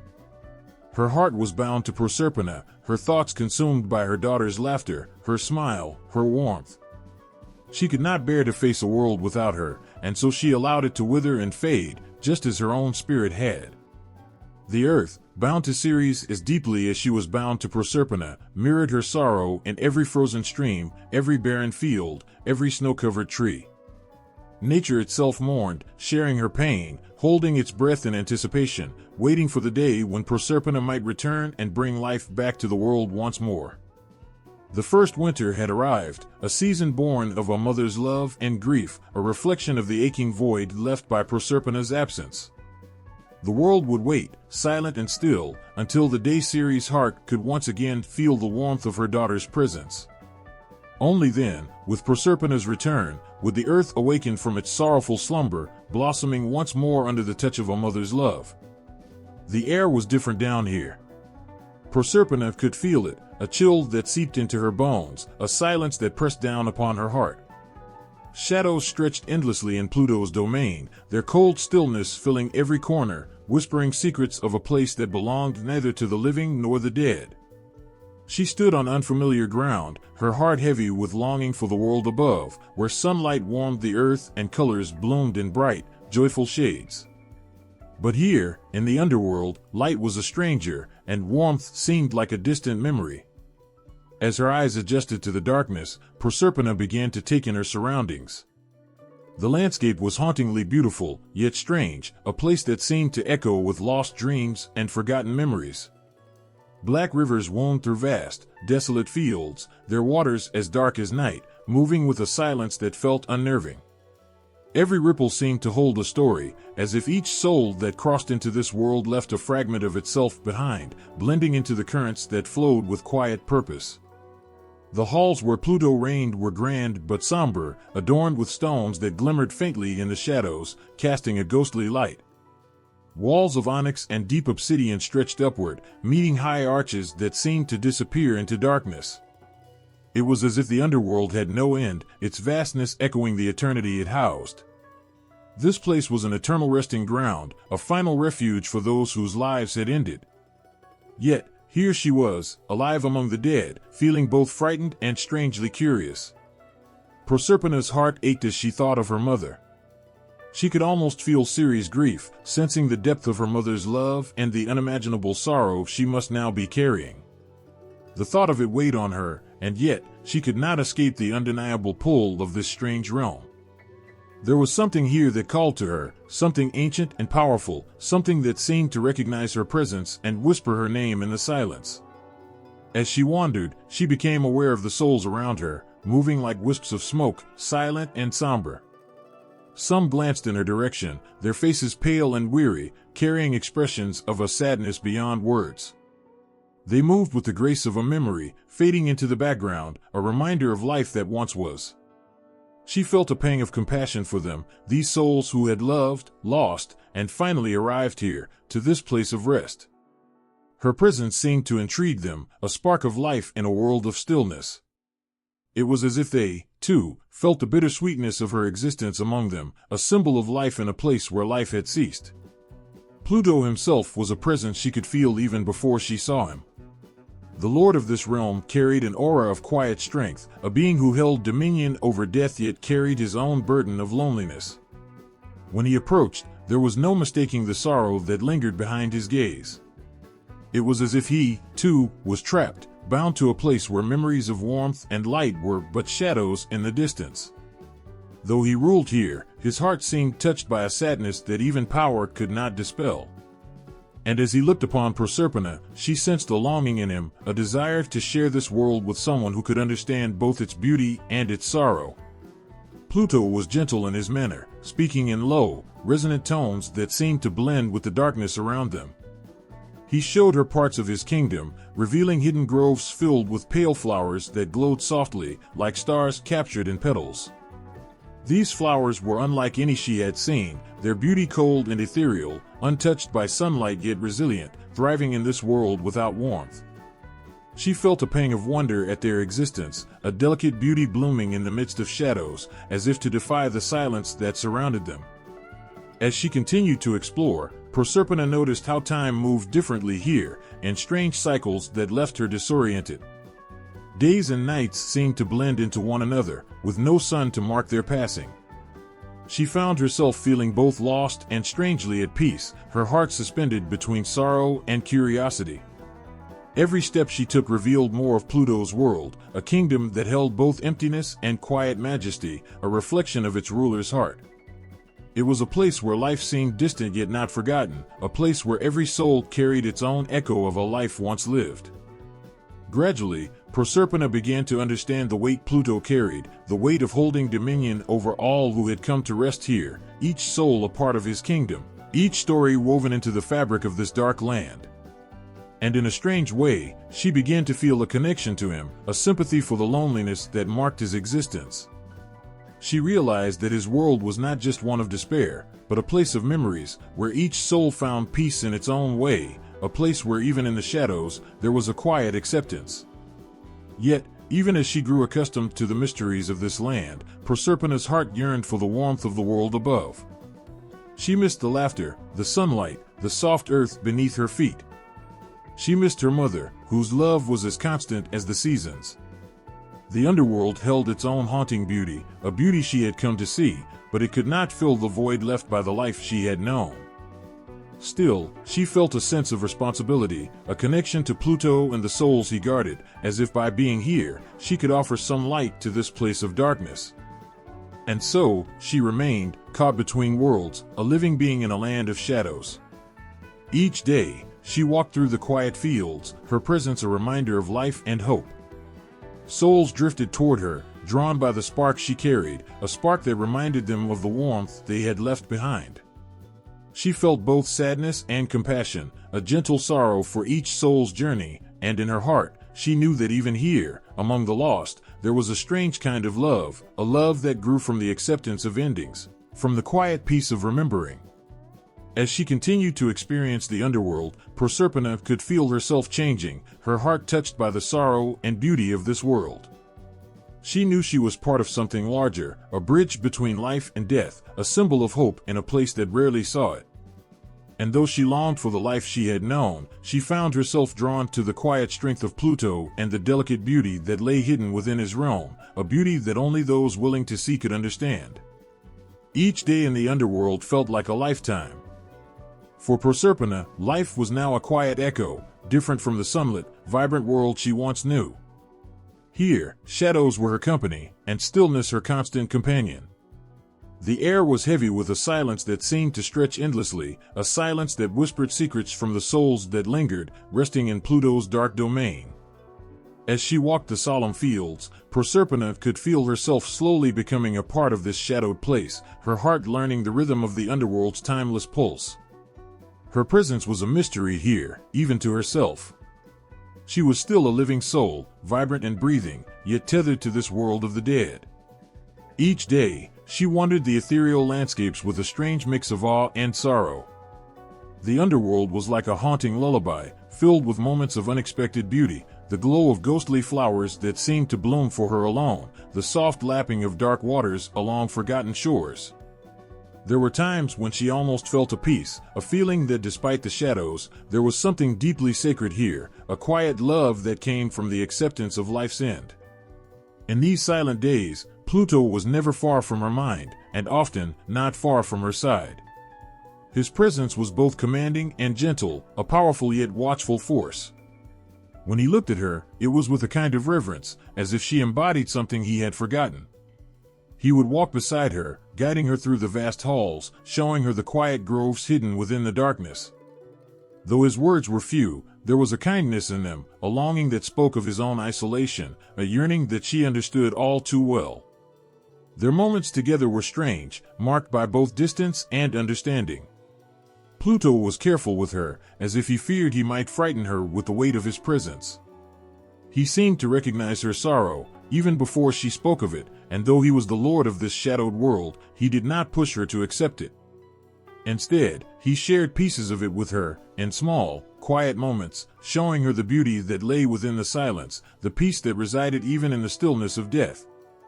Sometimes they would sit together in silence, looking out over the dark fields where souls drifted like mist, barely noticing them, lost in their own eternal slumber.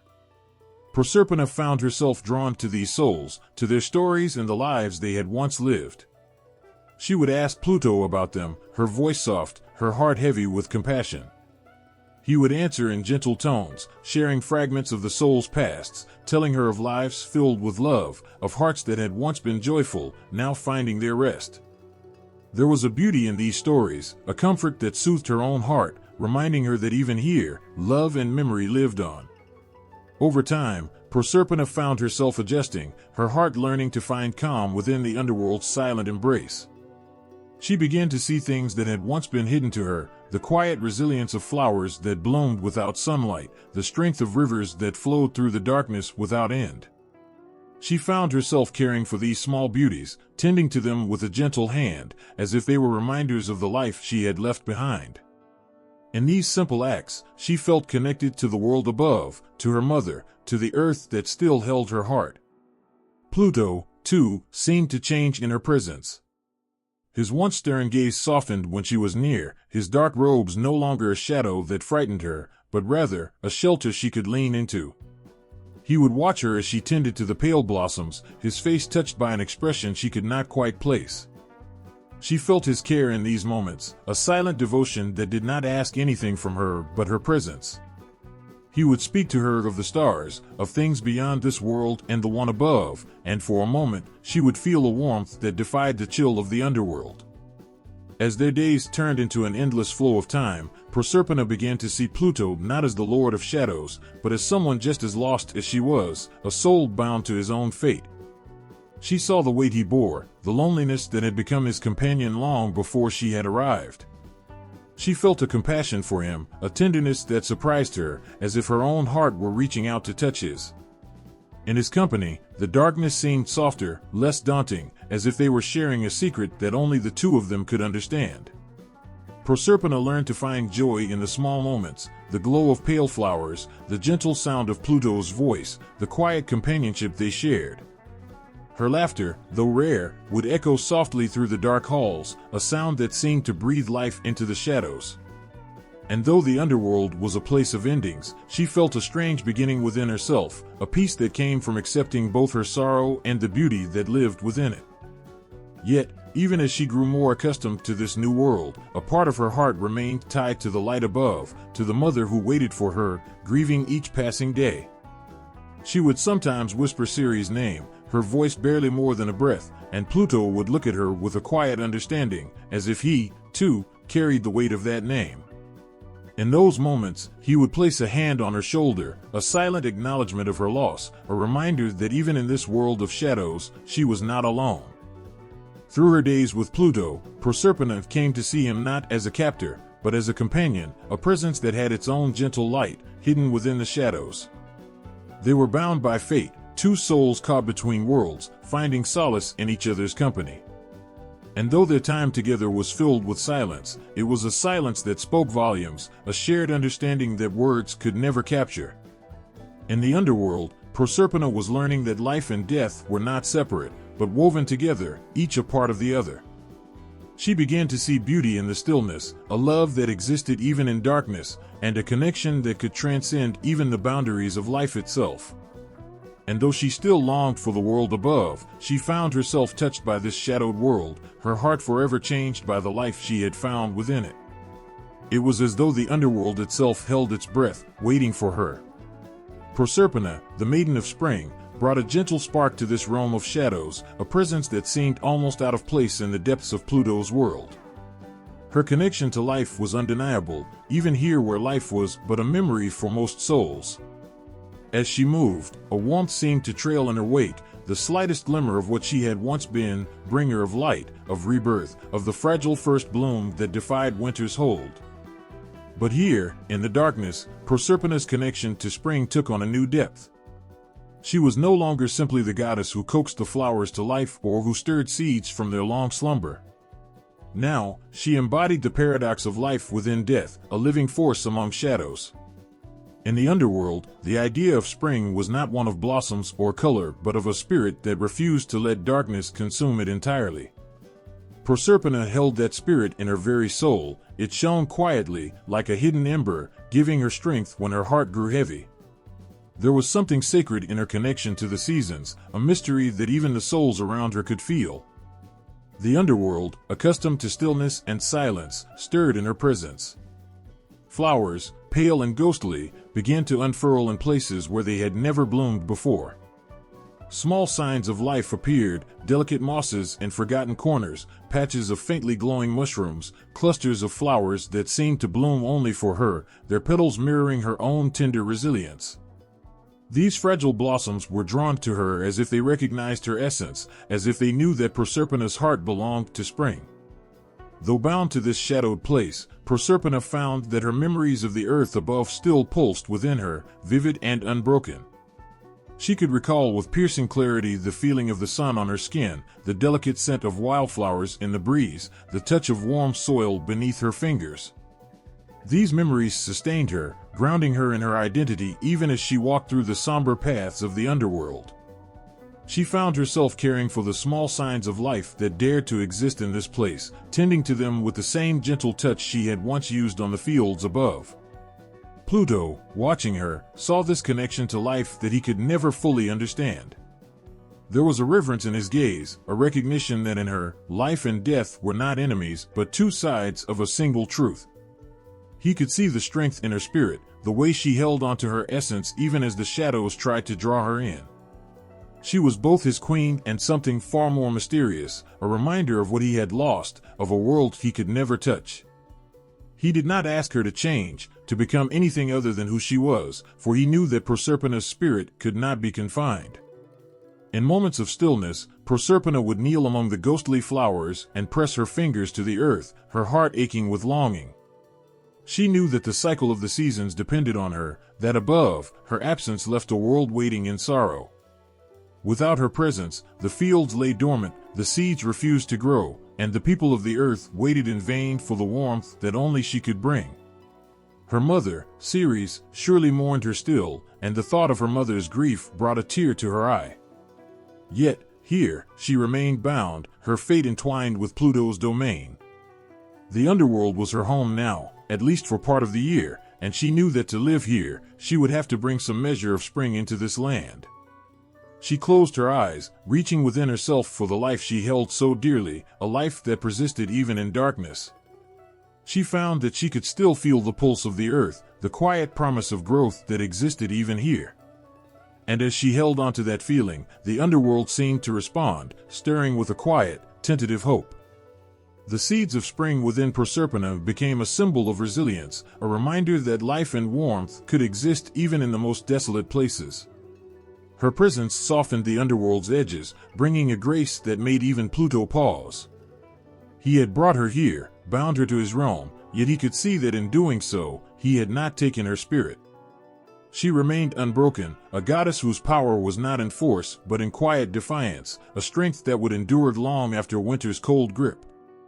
In time, Proserpina's spirit transformed the underworld in ways even Pluto had not anticipated. Her laughter, though rare, filled the air like music, softening the shadows, brightening the pathways. Souls, drawn to her light, would gather in her presence, their sorrow eased by the gentle warmth that surrounded her. And though spring would never truly come to this realm, there was a change, a softness, a glimmer of life that made the underworld less cold, less dark.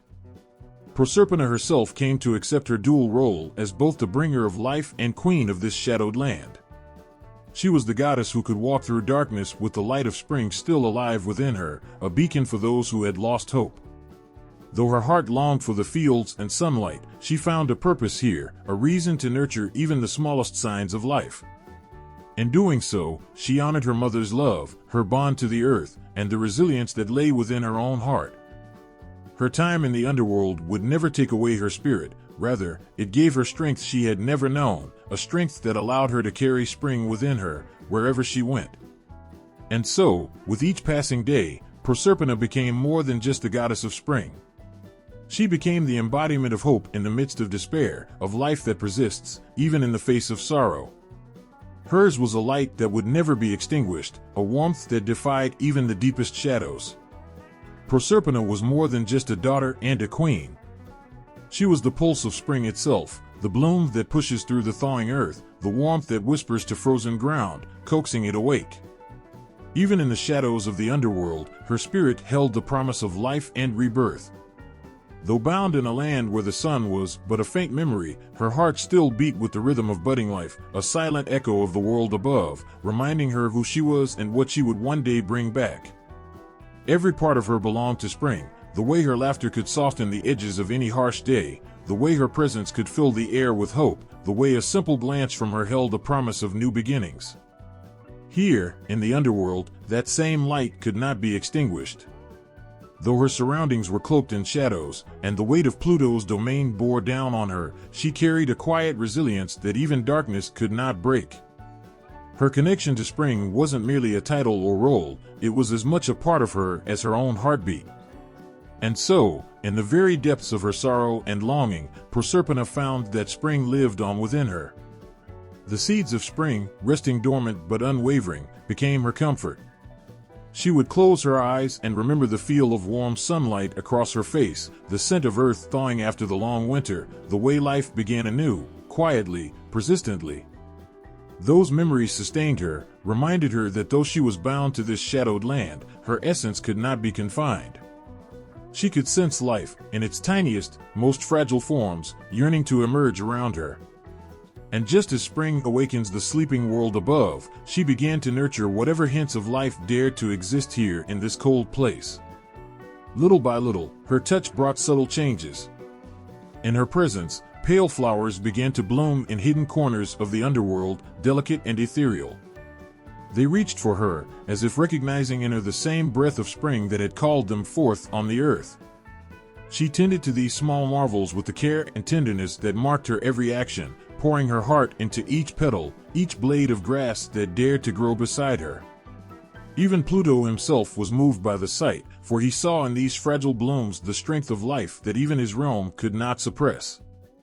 This growth, however small, was a miracle here.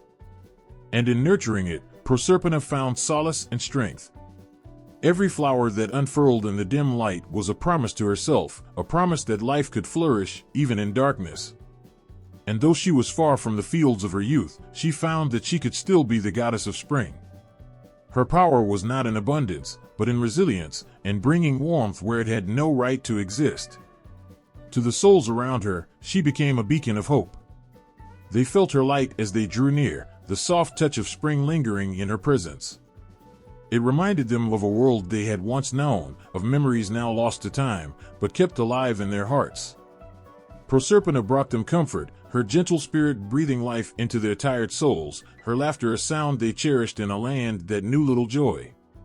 She showed them that even here, there was room for beauty, for the quiet resilience of a flower blooming against all odds. Her bond with the earth above never faded, and it was this connection that allowed her to bring a semblance of spring to Pluto's dark kingdom. In moments of stillness, she would kneel beside the pale blooms and close her eyes, imagining the world that waited for her return. Her mother, Ceres, was waiting, the fields and forests yearning for her touch. Proserpina felt their need, their silent call, and knew that one day, she would answer. But for now, she found purpose in nurturing this quiet growth and bringing a touch of spring into a place that had never known it. Each fragile blossom that dared to emerge under her care was a testament to her strength, to her unwavering spirit. She was more than a captive queen, she was a goddess who brought life wherever she went, a force that even the underworld could not contain. And in those quiet moments, Proserpina knew that though her body remained bound, her spirit was free. She would carry the seeds of spring within her always, a symbol of life's endurance, of hope that could not be silenced. And when the time came, when the earth called her name once more, she would rise, bringing with her the warmth and beauty of spring, and reminding all who saw her that life, no matter how deeply buried, would always return. Proserpina's heart was split, caught between the world she'd once known and the strange, dark place she now called home. There was a freedom her spirit longed for, a return to the sunlit fields, the warm embrace of her mother, the simple beauty of life above. Every fiber in her being yearned for the open skies, where she could once again feel the earth pulse with life beneath her feet. Yet here, in the shadowed depths of the underworld, a strange and unexpected bond had taken root within her heart. At first, it was easy to hate Pluto. He was the one who had taken her away, a figure cloaked in mystery, with eyes that held both power and sorrow. He was a king feared by all, surrounded by shadows and silence.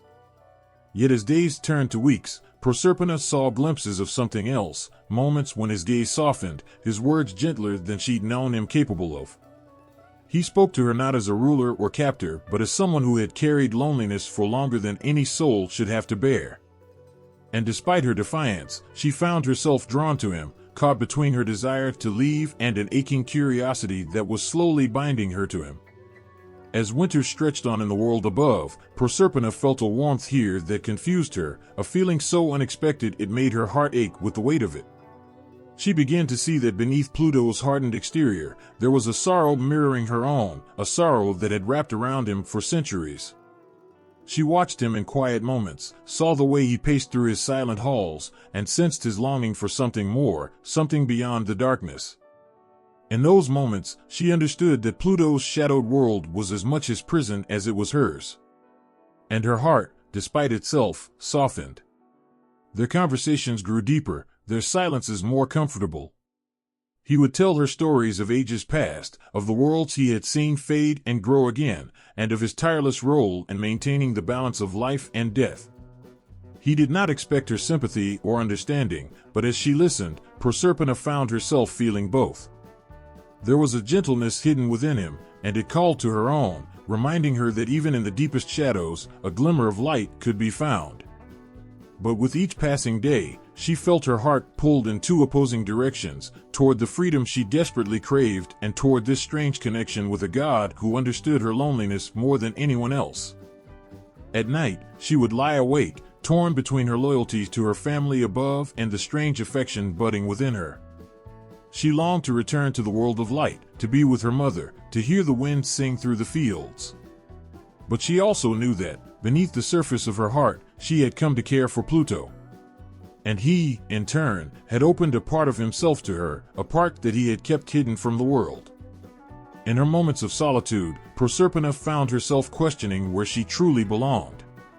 She was the goddess of spring, the bringer of life and rebirth, and yet here she was, in the underworld, bringing warmth to a place that had never known it. Pluto had offered her a kind of respect, a place by his side, even though he knew her heart was not fully his.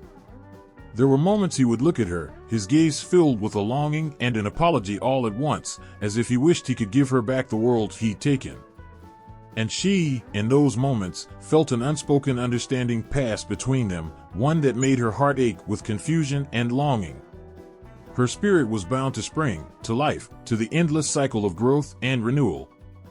But here, in the depths of the underworld, she had come to understand something new, something about resilience, about strength, about finding beauty in the most unexpected places.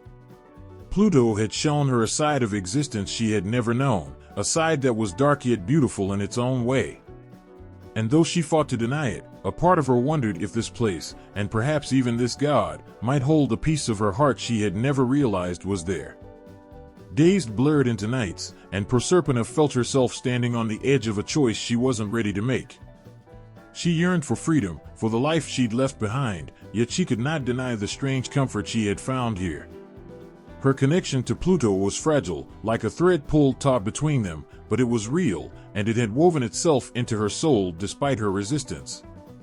She had come to care for him, to see him not as a captor but as a soul as lonely and lost as she felt in this strange, eternal night. And so, Proserpina found herself in the midst of a quiet agony, caught between the desire to return to the life she knew and the pull of a place, and a god who had shown her an unexpected kindness. She had never imagined feeling so divided, so torn between two worlds, each one holding a piece of her heart. In her dreams, she would wander through fields of blooming flowers, only to awaken to the quiet stillness of the underworld, the dark comfort of Pluto's presence nearby, and the warmth of a bond she could not ignore. The struggle within her was fierce, yet quiet, like the last embers of a fire clinging to life. She did not know what path she would choose, only that her heart was now bound to both worlds, to both the life above and the one that thrived in the shadows. Proserpina knew that no matter where she went, a part of her would always long for the other, and in that longing, she found a strength she hadn't known she possessed, a strength that would carry her through the dark, and maybe, just maybe, help her find peace in the choice she would one day have to make. In the dim, quiet world of the underworld, Pluto found himself doing something that felt foreign, even strange to him, trying to soften his impenetrable heart. Day by day, he reached out to Proserpina in ways she would have once thought impossible. At first, he gave her jewels, rich robes, and gems that glittered even in the eternal night of his kingdom. But it wasn't enough. He began to offer more, things that required vulnerability from the god of the shadows. He shared his stories, his silent sorrows, his desires for a life that had always been out of reach. Proserpina listened, a quiet curiosity stirring within her, but her heart remained tethered to the world above, to her mother, and the life she'd left behind. Pluto, feeling the stirrings of a kind of love he'd never known, was determined to make her stay. He had known the weight of isolation for so long that, to his own surprise, he was willing to risk his pride, willing to reveal his truest self, if only it meant that she might care for him, even a little. When he spoke to her, there was a softness in his voice that was rare, a gentleness that seemed to awaken the quiet places of Proserpina's heart. He showed her the beauty of his world in ways he had never shared before, the solemn river of souls, the mysterious groves where ghostly flowers bloomed, and the endless halls where shadows danced like living memories. Proserpina couldn't deny there was something compelling about Pluto's world, a beauty hidden within its solemnity, a calm she had not known before. His gentleness, rare as it was, stirred something within her. But there was still the aching emptiness that grew sharper with each day she remained in the dark. The love she felt for her mother, for the world of the living, ran deep, like roots searching desperately for water. She found herself torn between the shadows that Pluto had softened for her and the sunlight she ached to feel on her skin once more. Pluto, sensing her inner struggle, grew quieter. He knew that no gifts or promises could fill the void that her mother's absence had left in her heart. Still, he tried, hoping she might come to see the life they could share. Yet Proserpina's spirit remained restless, her heart ached for the open fields and warm breezes of the world above. And in the end, Pluto realized that love was not about binding someone to you, but letting them choose, even if it meant facing the quiet pain of her absence. One evening, as she sat in her solitary chamber, lost in thought, Pluto approached her, his face shadowed with resignation. He knew he could no longer keep her without wounding her spirit, breaking the quiet bond they had formed. With a heavy heart, he offered her a final chance, a decision that would give her the choice to return to her mother and the life she had left behind. But before she left, he handed her a pomegranate, a symbol of the underworld secrets, a piece of its soul. In the stillness, Proserpina took the fruit, feeling its weight in her hand. She understood that this fruit was more than a gift, it was an invitation to remember, to keep a part of Pluto's world within her. She ate a few seeds, tasting the bittersweetness, feeling a sadness creep into her heart as she realized that no matter where she went, a part of her would always be tied to the underworld and to him. It was a bond that could not be broken, not by time, not by distance. When Proserpina was finally set to leave, Pluto stood there, his face cloaked in sadness, his eyes reflecting a depth of loss she had never seen before. In that moment, her heart broke, just a little, for the god who had shown her a world she never thought she'd come to care for. She reached out, a silent farewell, a promise that she would remember him, remember the world of shadows that had, in its own way, become a part of her soul. As she ascended from the underworld, each step took her closer to the sunlight, to the life she had longed for. But within her heart, she knew she would never be the same. The seeds of the pomegranate weighed in her heart like a memory, a reminder of the quiet strength and unexpected beauty she had found in Pluto's world. And though her mother's embrace awaited her, though the world of life and light called her back, Proserpina felt a quiet sorrow, knowing that a part of her had been changed forever. Pluto watched her disappear into the world above, knowing he had given her the choice, knowing that he had set her free. And in his solitude, he felt a kind of peace, a warmth that would linger long after she was gone. For he knew that, in her heart, she would remember him, just as he would remember the brief, brilliant light she had brought into his eternal night. When Ceres finally stood before Pluto, her heart was heavy with desperation and resolve. She had searched tirelessly, grieving and fighting through every obstacle, and now, face to face with the god of the underworld, she carried the weight of a mother's longing and unbreakable love. In that dark, quiet place, surrounded by shadows and silence, she looked into the eyes of the one who held her daughter's fate. Her voice was steady, but her eyes betrayed the depths of her sorrow. She would do anything, give anything, to bring Proserpina back to the light. Pluto, accustomed to power, felt the strength in Ceres' plea. He saw in her a fire that even his dark kingdom could not extinguish, a determination that rivaled the forces of life and death themselves. For a moment, he felt a twinge of understanding, perhaps even empathy. But Proserpina had touched his heart too, had lit a spark in his soul that he could not ignore. The thought of releasing her forever felt as if he would be casting his own heart back into the shadows. The tension in the air was thick, their desires conflicting yet tethered by the same unbreakable bond, Proserpina. Finally, Pluto spoke, his voice heavy with the gravity of the decision he was about to make. He would allow Proserpina to return to her mother, he said, but under one condition: Proserpina would be bound to him, to his kingdom, for part of each year. She would spend half her days in the world above, basking in the sun and reuniting with her mother, while the other half would be spent in the underworld by his side. Ceres' heart ached at the thought of losing her daughter, even if only for part of the year. But she knew this was her only hope to see Proserpina once more. As painful as it was, Ceres could not deny the strange, bittersweet fairness of Pluto's proposal.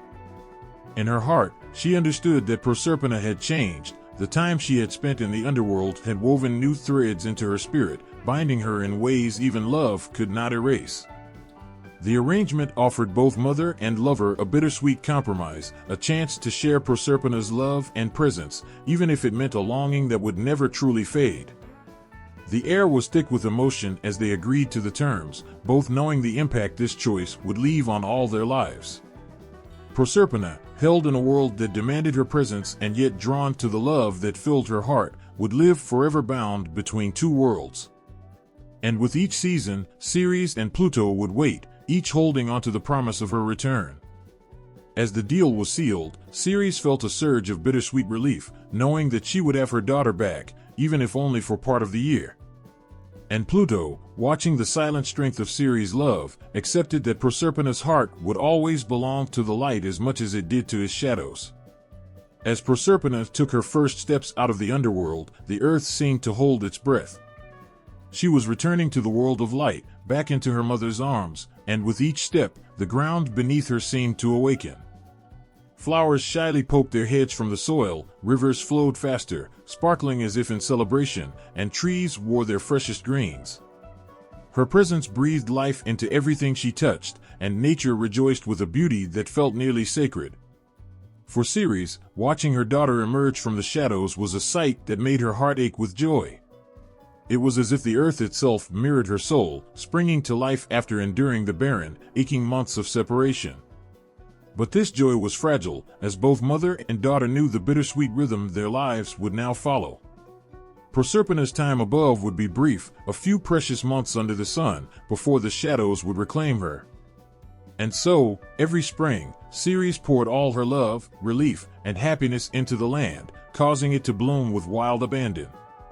Fields flourished under her touch, crops rose to greet the sun, and life everywhere seemed to dance in gratitude. Each moment with her daughter was precious, each day a heartbeat in the life that only existed when they were together. As the warm months waned, though, an unspoken sorrow began to seep into the air. Proserpina's laughter grew softer, and her gaze drifted toward the distant horizon, as if she were already feeling the pull of the underworld. Ceres, sensing the approach of separation, couldn't hold back the grief that wrapped around her heart. As the days grew shorter, the trees began to lose their color, shedding their leaves in sorrow.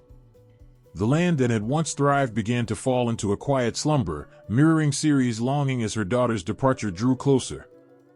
When Proserpina finally returned to Pluto's realm, the earth became still and silent, as though mourning her absence. Ceres' heart grew heavy, her grief palpable, and her touch upon the land turned cold. The world around her became barren, fields lay empty, and the trees stood bare, stripped of the joy and life they had held in the warmth of her love. The air itself seemed to echo Ceres' sorrow, and winter swept across the land, holding everything in its frozen grasp until Proserpina's return. Yet, through this heartbreak, an unbreakable rhythm had been born. Year after year, as Proserpina journeyed back and forth between her mother and her husband, the earth followed her steps. Her presence brought life, color, and warmth, while her absence brought silence, stillness, and chill. Through this sacred cycle, spring and summer became the seasons of joy, light, and reunion, while autumn and winter bore the weight of loss, silence, and waiting. In this way, Proserpina's dual life between the worlds brought the gift of seasons, a timeless dance that echoed the powerful love between a mother and her daughter, forever intertwined with nature itself. As the spring equinox approached, a quiet, powerful excitement spread across the land. It was as if every creature, every leaf, and every root sensed the coming change, the return of a long-missed soul. The earth seemed to hum with a quiet anticipation, waiting, just waiting, for the touch of warmth and life that would signal the beginning of renewal. The skies held the first blush of dawn longer, the breeze carried a gentler warmth, and beneath the ground, seeds began to stir, knowing that Proserpina's return was near. When she emerged from the shadows, stepping into the light of the world above, the earth responded in a joyous rush. Everywhere she walked, life blossomed in a riot of colors. Wildflowers unfurled their petals as if to greet her, rivers laughed in rippling waves, and the trees stretched their branches higher, almost as though reaching out in welcome. Proserpina brought life itself with her return, her very presence casting away the last remnants of winter's cold. The people, too, felt the shift in the world around them. They sensed it in the fragrance of newly bloomed flowers, and the first songs of birds returning from distant lands, and the gentleness of the air that no longer bit but caressed. And so they celebrated, gathering in fields and meadows, lifting their voices in song, creating offerings, and lighting fires to welcome her. They understood, in their hearts, that Proserpina's return was not only the return of warmth and light, but a promise that life would go on, that death and darkness had not won. For Ceres, the return of her daughter was like a deep breath after a season of sorrow. Every spring, it was as if her heart, which had been frozen in grief, melted once more, allowing joy to flow through her like the rivers her daughter brought to life. As mother and daughter embraced, the world around them flourished. Fields grew lush, crops stretched toward the sun, and the trees bore fresh buds, 1,000 tiny green promises of life. Proserpina's return meant that hope was reborn, that the earth's cycle was beginning anew. This was a sacred time, a celebration of resilience, of how life finds a way to rise again, no matter how deep the winter or how long the wait. Her presence in spring reminded all who walked the earth of the beauty and renewal, the magic of growth, and the strength that comes from enduring even the harshest of winters. With each passing year, her journey became a story etched into the very soul of the earth, a tale of love, loss, and the endless, unbreakable rhythm of life.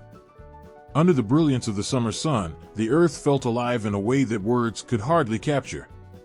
The world was bathed in a golden light that made every field, every tree, and every river shine with a warm glow, like a smile from Ceres herself. It was a time of joy and fullness, and this season belonged to her, a mother's quiet happiness poured into every growing stalk and blooming flower. In each grain of wheat that rose proudly from the soil, one could almost feel her heart beating with the hope and relief of knowing her daughter was near. Ceres' joy was contagious, woven into the fields and meadows where crops grew strong and abundant. The earth was generous, as though overflowing with gratitude, giving back in great measure all that Ceres had poured into it. Stalks of wheat stood tall and heavy, bursting with grains, and vines drooped with the weight of ripened fruit. Every plant seemed to reach out toward the sun, nourished by her love and the warmth that her daughter's presence had returned to the world. This was a season of giving, of bounty, a time when hunger was but a distant memory, pushed aside by the abundance of the land. As the days grew longer, People worked the fields with grateful hands, gathering the blessings of summer with a sense of reverence. They could feel Ceres' joy in the gentle winds that swept across the fields, and the rich soil beneath their feet, and the sun that lingered in the sky a little longer each evening, as if unwilling to leave this season of plenty. Every harvest was a gift, a sign that all was as it should be, that Ceres' heart was light and her spirit was with them, watching over each crop, every farm, each family. The summer solstice was more than just a day on the calendar. It was a moment when everything felt whole, when the earth offered itself in boundless generosity. Under the midsummer sun, there was a collective sigh of peace, a quiet recognition that life was, at that moment, perfect in its abundance. And though they knew winter would eventually come again, for now, the people rejoiced with Ceres, celebrating a time of joy, plenty, and the beautiful, unbreakable bond between mother and daughter, reflected in the very earth they depended on. As summer faded and the air turned crisp, an unspoken melancholy settled over the land, lingering in the red and gold hues of autumn. The earth, once vibrant and overflowing, began to prepare for a quieter season, mirroring Ceres' own heartbreak. The autumn equinox marked not just a time of harvest, but also a time of loss, a moment when Proserpina's time above was coming to an end. Each falling leaf seemed like a silent farewell, drifting softly to the ground, as if to honor her departure. For Ceres, this season of harvest was bittersweet. The earth gave up its final fruits, and every ripe apple, every golden sheaf of wheat, felt like a reminder that the warmth they shared would soon be lost to the chill of winter. She moved through the fields, blessing the land as she always did, but with a quiet ache in her heart. She knew that soon, the joy of summer would fade, and the time of separation would return. The fruits of the harvest were gifts, yes, but they were also reminders of the love she poured into the earth while her daughter was near, and the emptiness she would endure in Proserpina's absence. Farmers worked under Ceres' watchful gaze, aware of her sorrow, though they could not fully understand it. They knew only that autumn brought a heaviness to their hearts, an awareness of how fragile abundance could be. Each harvest was a blessing, but also a reminder of the coming chill, a time to store away, to prepare for scarcity. Ceres' grief echoed in the cycle of their lives, and the way they cherished each final apple and stored each grain with care. They, too, felt the shift, the turning from fullness to loss, from light to shadows, as Proserpina readied herself to return to the underworld. Ceres, strong and graceful, walked the fields, her sorrow woven into the colors of autumn. She wrapped her blessings around each grain, each fruit, each root, imbuing them with warmth that would carry through the cold months to come. It was a farewell, a way of holding on, even as she knew she would have to let go. The people sensed her heartbreak, and in their harvest celebrations, they honored not just the gifts of the season, but also the bittersweet beauty of love and loss, of warmth and separation. A cycle as old as the earth itself. As the world slips into winter's grasp, a profound stillness settles over everything. The trees stand bare, their branches stretching like empty arms reaching out for something that will not return. Snow blankets the earth, quieting every sound, as if nature itself is mourning. This frozen silence mirrors the sorrow in Ceres' heart, an aching emptiness that nothing can fill. Her daughter, Proserpina, is gone, dwelling far from her mother's warmth in the cold, shadowed underworld. And with her absence, all of nature feels her mother's heartbreak. Winter becomes a reflection of Ceres' grief, a season of profound loss where life retreats, and warmth seems an impossible memory. Ceres wanders the land, her once vibrant presence dulled, her steps heavy as she moves through barren fields and silent forests. She searches, though she knows the answer is already buried deep within her heart. Her beloved Proserpina is gone, held in the depths of the underworld by Pluto's will, and no warmth, no harvest, can bring her back until the earth turns toward spring again. The people, too, feel Ceres' sorrow woven into the winter's chill. The days grow shorter, the nights longer and darker, and an unspoken sadness fills their hearts. Families huddle closer, sharing what little warmth they have, yet even their fires seem dimmed under winter's heavy sky. The very air feels heavier, weighed down by the sorrow of a mother longing for her child. Though they cannot see her, they know Ceres walks among them, her spirit draped in sorrow, her once radiant form now as cold and distant as the winter sun. Even nature itself pulls back, surrendering to this season of loss. Streams freeze over, flowers hide beneath the snow, and animals burrow deep, hidden away from the world above. Every living thing reflects Ceres' grief, retreating from the light and warmth, cocooning itself in a hushed endurance. Winter is a time of waiting, of holding one's breath through the cold, and Ceres' own waiting is a testament to love's endurance, to the silent hope she keeps alive, however small and fragile. Ceres' sorrow is not one that fades. It settles like snow, layer upon layer, until the weight of it becomes almost too much to bear. And yet, even in her despair, there is something quietly resilient in her heart. Though her daughter is lost to her, held in the shadows of the underworld, Ceres continues to wait, enduring each empty day, each frozen night. Her love for Proserpina, though tinged with unbearable sadness, remains unwavering, a quiet promise that spring will one day return. The people see winter as a season of endurance, a reflection of Ceres' sorrow, but also of her strength. Her grief teaches them that love is not always joyful, it is sometimes a long, quiet waiting, a patient belief that life will come back even when it seems impossible. They honor her through the darkest nights, lighting candles and gathering in small circles, reminding each other that spring will come again, that the earth will one day warm and bloom under Ceres' touch. And so, in the heart of winter, Ceres' sorrow is woven into every snowfall, every silent, frost-laden morning. It is a season of loss, yes, but also of waiting, a testament to a mother's love that spans even the chasm of the underworld, reaching for the day when light and warmth will return, and Proserpina will walk upon the earth once more. Winter, in all its cold and quiet beauty, becomes an unspoken promise that even the deepest sorrow cannot hold back the coming of spring. In ancient Rome, Proserpina's story held a special place in the hearts and minds of the people. It wasn't just a tale of gods and goddesses, it was a powerful reflection of life's own rhythm, of loss, renewal, and the eternal bond between a mother and her child. To the Romans, Proserpina wasn't simply a distant figure in a myth, she was woven into the fabric of their daily lives, a symbol of life's cyclical nature, of the fragile balance between life and death, and the bittersweet beauty of returning and letting go. They felt Ceres' pain as their own, her sorrow for her daughter echoing in the loss of loved ones, and the change of the seasons, and in every harsh winter when the earth itself seemed to mourn with her. The people understood that just as Ceres wandered, searching for her daughter, they too would experience times of searching, times of sorrow, and times when life felt barren and uncertain. But they also clung to the promise that with each winter came the hope of spring, the joy of reunion, and the return of life.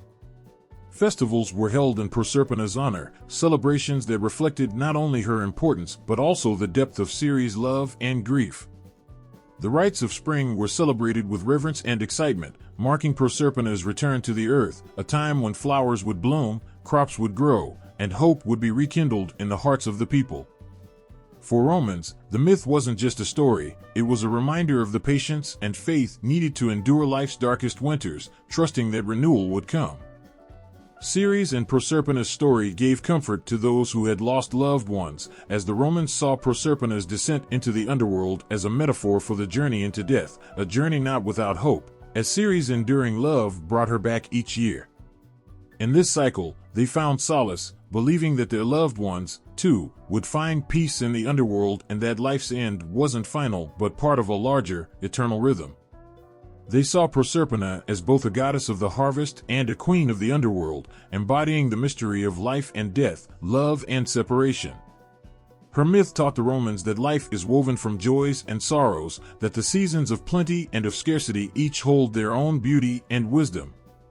Proserpina's return from the underworld marked a powerful renewal, a chance to cherish life's fleeting gifts, to understand that beauty comes from embracing both the light and the dark. Through this myth, the Romans found a way to honor life's inevitable changes and to trust in the power of love to transcend even the boundary between life and death. It was a myth that resonated deeply, a story of hope that brightened their winters and filled their springs with gratitude, binding them to the cycle of the earth and to one another. Throughout history, Proserpina's story has found life in art and literature, bringing her sorrow, beauty, and resilience into view for generations to marvel at. The myth of Proserpina, torn between two worlds, captivated artists and writers who saw in her a figure of intense emotional depth and symbolic significance. They painted her sorrow, sculpted her struggle, and wrote poetry and prose that echoed the longing, loss, and renewal that her story embodies. In sculpture, Proserpina's Abduction has been one of the most striking images. Gian Lorenzo Bernini's famous masterpiece, The Rape of Proserpina, captures the fierce desperation of her struggle as she is swept into the underworld. Bernini's hands carved stone into something that seemed alive, Proserpina's twisting body, her sorrowful eyes, the powerful hands of Pluto gripping her flesh, and her own hands fighting back. Every curve, every fold in the stone seems to pulse with her defiance and fear, capturing that heart-stopping moment as if it were happening right before our eyes. The viewer can almost feel her heartbreak, her yearning to escape, and her despair in realizing there may be no way out. In paintings, artists brought a gentler but no less haunting vision of Proserpina. Frederick Leighton's The Return of Persephone illustrates the bittersweet reunion with her mother, Ceres, as she emerges from the shadows of the underworld. Bathed in soft light, Proserpina's face is a blend of sorrow and relief, her mother's arms wrapped around her in love and longing. This scene, so serene yet laden with emotion, captures the fragile peace of their reunion, a moment destined to be short-lived.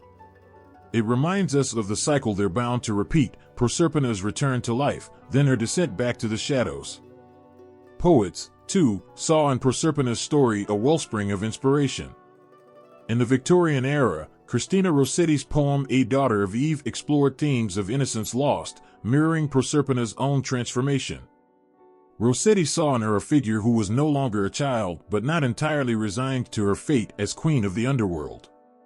In Rossetti's words, one can feel the pull between two worlds, a heart forever divided between the light she once knew and the darkness that now claims her. In classical literature, Ovid and later Dante invoked Proserpina as an emblem of life's delicate balance between joy and sorrow. Ovid depicted the sorrow of Ceres as she roamed the earth in search of her daughter, a grief so profound it moved rivers to dry and trees to wither. Dante, too, honored Proserpina in the Divine Comedy, seeing in her a queen of the underworld whose power was both feared and respected. She was no longer simply the lost daughter but a woman who, in her suffering, had gained a kind of power, a resilience that echoed even in the realms of the dead. Artists from different eras each brought out something new in Proserpina. The Romantics, drawn to themes of nature and melancholy, saw her as a symbol of nature's own cycles, her story blending with the changing seasons, the life and death of flowers, the ebb and flow of rivers. She became more than myth, she was every lost hope, every reunion, every bittersweet parting. To them, she was nature's spirit, a figure of gentle strength. In modern art, Proserpina's story remains just as powerful, though artists often bring out new nuances in her character. Some depict her not as a victim but as a complex, resilient figure who finds her own strength in the underworld. She's shown as a queen who holds her ground, who learns to balance her love for her mother with her own sense of self. Through these interpretations, her character has become not just a symbol of the seasons but of the ability to find power and purpose even in the darkest of places. Literature continues to reimagine Proserpina in ways that resonate with contemporary readers. She is seen as a figure who represents inner conflict, a character who navigates the pull between two identities, two homes. In modern retellings, her choice to stay or leave becomes a powerful exploration of personal autonomy, a struggle to define herself against the expectations of others. Through every brushstroke, chisel mark, and word, Proserpina's story has been preserved as a timeless tale of sorrow and resilience. Each artist and writer adds their own layer, but the heart of her myth, the delicate beauty of light and darkness, of life blooming after death, remains the same. Through these depictions, Proserpina's spirit lives on, inviting each new generation to see in her the courage to embrace life cycles, its losses and returns, and the hope that follows every winter. Proserpina's story lives on, touching hearts across generations, finding new voices, and capturing fresh perspectives in contemporary culture. Her myth, full of sorrow, longing, transformation, and resilience, resonates today in ways ancient storytellers might never have imagined. Today, Proserpina's tale is woven into modern art, literature, film, and even music, where her struggle and dual life reflect the complex paths people walk in search of identity, autonomy, and meaning. In literature, writers explore her as a symbol of the push and pull between freedom and responsibility, individuality and belonging. They give her a voice, turning her inner conflict into powerful prose, where she is no longer a silent character caught in fate's web, but a person with her own dreams and choices. In some modern stories, Proserpina's return to the underworld is not merely a reunion with her husband or a fulfillment of a cycle but a conscious choice, a way to reclaim parts of herself that were never understood by others. She becomes an emblem of choosing one's own path, even when it defies what others expect or hope. Her journey becomes a way to speak about embracing every side of oneself, even the dark, often hidden aspects. In visual art, Proserpina's image is crafted with the complexities of a woman who embodies both light and darkness. Contemporary artists often depict her not only as the young, innocent girl, but as a figure who has grown through her trials, someone who wears her story with strength and dignity. In these artworks, she holds power, her gaze direct and unyielding, reflecting a spirit that has transformed from fragile innocence to resilient grace. Artists paint her against surreal, shifting backgrounds, a blend of lush landscapes and shadowed caverns, bringing to life her role as both a child of nature and a queen of the underworld. These scenes evoke a quiet strength and depth, inviting viewers to see themselves in her, to feel her struggle and her strength. In music, Proserpina's myth surfaces as a haunting muse, her voice heard in melodies and lyrics that capture longing and the melancholy of separation. Musicians use her story as a way to explore love that defies boundaries, love that endures through sacrifice and return. Songs inspired by her echo with lyrics that speak of waiting, of searching for a place to belong, and of holding on to hope through the darkness. Musicians bring out the beauty of her bond with her mother, Ceres, a love that defies even death, and the bittersweet reality of her fate. These compositions resonate with anyone who has felt divided between two worlds, who has fought for the right to love and live fully, even when faced with forces beyond their control. In film and television, Proserpina's story inspires characters caught between two worlds, grappling with inner conflict and transformation. She's represented in characters who straddle the line between innocence and wisdom, love and independence. Some modern interpretations show her reclaiming her life, making her descent into the underworld not an abduction but a choice to embrace all parts of herself. Directors craft scenes that echo her journey, figures wandering through shadowy landscapes, caught between the familiar warmth of home and the mysterious draw of the unknown. Her myth allows filmmakers to explore what it means to be reborn through hardship, to transform pain into something powerful and beautiful. In modern interpretations, Proserpina is also an icon for resilience in the face of trauma. Her abduction and subsequent life in the underworld echo the experiences of individuals who have faced adversity yet emerged stronger, bearing the marks of their journey with pride. Her story becomes a testament to surviving darkness, to finding light within oneself. She represents the courage it takes to keep moving forward, to embrace each moment of growth, and to emerge from pain with a new sense of purpose. Proserpina speaks to those who have faced loss and hardship, who have descended into their own underworlds and returned, transformed. Her story even extends into fashion and popular culture, where she inspires collections that capture the shifting beauty of the seasons and the duality within each of us. Designers use Proserpina as a muse for pieces that blend light fabrics with darker tones, soft colors with rich, mysterious shades. In these creations, Proserpina becomes a symbol of nature's cyclical beauty, of change, rebirth, and the resilience to embrace all parts of the self. She's seen as both a delicate spring flower and a queen draped in shadows, representing the strength that comes from facing every facet of one's own identity. Proserpina's myth is a timeless mirror for human experience, reflecting the struggles of independence, love, and the eternal search for belonging. Through each modern retelling, she invites us to see beauty in both light and dark, to understand that strength is not the absence of pain but the resilience to rise, season after season, against all odds. Her spirit lingers, a quiet but enduring reminder that transformation is possible, that even after the longest winter, spring will always come. In the soft whispers of Proserpina's journey, there lies a tapestry of loss, balance, and the dual nature of existence. Her tale unfolds like the turning of seasons, touching the deepest parts of what it means to love, to lose, and to endure. Proserpina teaches us that life is rarely simple. It is a balance of joy and sorrow, light and shadow, growth and decay. Her story is a reminder that every beginning has an end, and every end brings a new beginning, echoing the rhythms of nature that cradle us all. When Proserpina is first taken from her mother's side, it is a loss that echoes through the hearts of all who hear it. In her mother Ceres' grief, we sense a profound heartbreak, the kind that aches in a way that can barely be spoken. This loss doesn't just affect her, it ripples outward, touching everything around her. Plants wither, the earth turns barren, and the warmth of summer gives way to the cold grip of winter.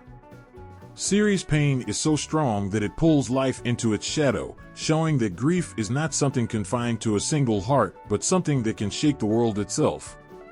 Proserpina's absence leaves a hole in the world that only her return can fill, and in this loss, we see the fragility of the connections that bind us to one another. Yet Proserpina's life becomes one of duality, a dance between two worlds, each with its own demands. She is a daughter of spring, of life's renewal, and at the same time, a queen of the underworld, a place of silence and mystery. Her life holds both beauty and sorrow, and she must balance these two halves, carrying them with equal grace. Her story is not just about being caught between two places, it's about learning to live fully in both. The underworld, while dark and distant, becomes a part of her as much as the sunlit fields of her mother's world. This duality is what shapes her, and through it, she finds her strength. Proserpina's journey teaches us that true balance comes from accepting all parts of ourselves, even those that are hidden or difficult. In learning to walk between her mother's world and Pluto's realm, she learns to hold opposites within her heart. We, too, often live between worlds, balancing joy and sorrow, holding on to hope even in times of despair. Her story is a gentle reminder that we are not defined by a single part of our lives, but by all that we carry, by the beauty and the darkness that make us whole. In the annual return of spring, when Proserpina comes back to the earth, there is a profound message of renewal.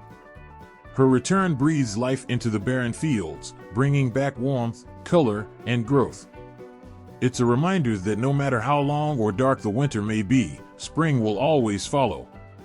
In her journey back and forth, Proserpina embodies the cycles of nature, the rise and fall of life itself.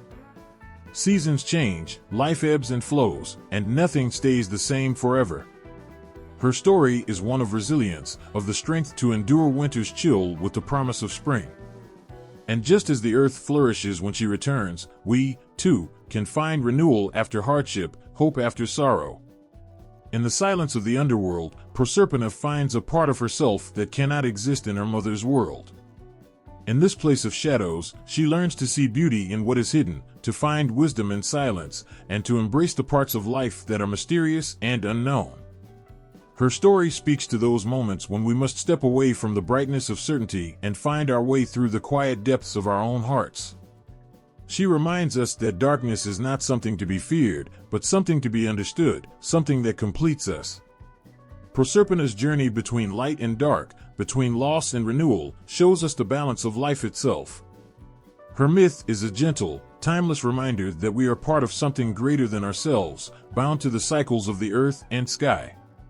Like her, we walk a path that holds both joy and sorrow, and in embracing both, we become whole. Her story lingers as a beacon of hope, teaching us that, just as winter gives way to spring, every sorrow has within it the seed of new beginnings. The story of Proserpina moves like a heartbeat, echoing through time with an unbroken rhythm, a reminder of the way life itself pulses and cycles. Her tale is woven into the very fabric of the earth, and the endless changing of seasons, and the quiet whisper of winter's chill, and in the fierce, vibrant bloom of spring. Proserpina's journey between two worlds teaches that life is never still, that even in moments of sorrow, there is a promise of joy to come. Her story lingers in the air, in the softness of each petal that opens, in the barren branches that one day fill with green, and in the earth itself, as it moves through patterns of life, loss, and rebirth. Her abduction, at first so tragic and unfair, becomes a part of something larger. It transforms not just her life, but the life of the world itself. The love of her mother, Ceres, forges a bond between earth and sky, a pact that ensures nothing in nature is ever truly lost. Her departure is painful, a hollowing absence, but her return is like sunlight breaking over the horizon, a rush of color and warmth. This cycle, her going, her return, is like breathing. The world inhales and holds its breath in winter, then releases it as spring unfolds. Through this story, we are reminded that all things, even the things that seem most final, move in cycles. Nothing stays the same, yet nothing truly ends. Proserpina becomes a symbol of the journey we all walk, moving through phases of life and death, light and dark. Her myth touches us deeply because it mirrors our own experiences of loss and joy. Just as winter becomes spring, our own hardships can transform into hope. In her descent to the underworld and her return, she shows us that even the darkest places hold the potential for new life. She is both the queen of the dead and the goddess of blooming flowers. She holds both life and death, sorrow and hope, teaching us that life is not one thing or another but a tapestry of many threads, woven together. The cycle of her life speaks to the cyclical nature of our own experiences, of the way we grow, change, and return to ourselves over and over again. Her story reassures us that loss is not the end, but simply a part of the journey. It is an ancient reminder of renewal, a story that has resonated across centuries because it speaks to a truth we feel in our bones. It tells us that everything comes in waves, that joy follows sorrow, that each ending is also a beginning. Her myth has endured because it connects to something timeless within us, something that knows and understands the rhythm of life and death. In the end, Proserpina's tale is not just a myth, but a guide, a way of seeing the world and understanding our place within it. Her story is a comfort, a gentle reminder that even in the deepest winters of our lives, there is a spring waiting to bloom. As she returns each year, bringing life back to the earth, we, too, find our own seasons of growth and change. Through Proserpina, we remember that life, no matter how challenging, is a beautiful, eternal cycle, and that within every dark moment, the seeds of renewal lie quietly, waiting for their time to blossom.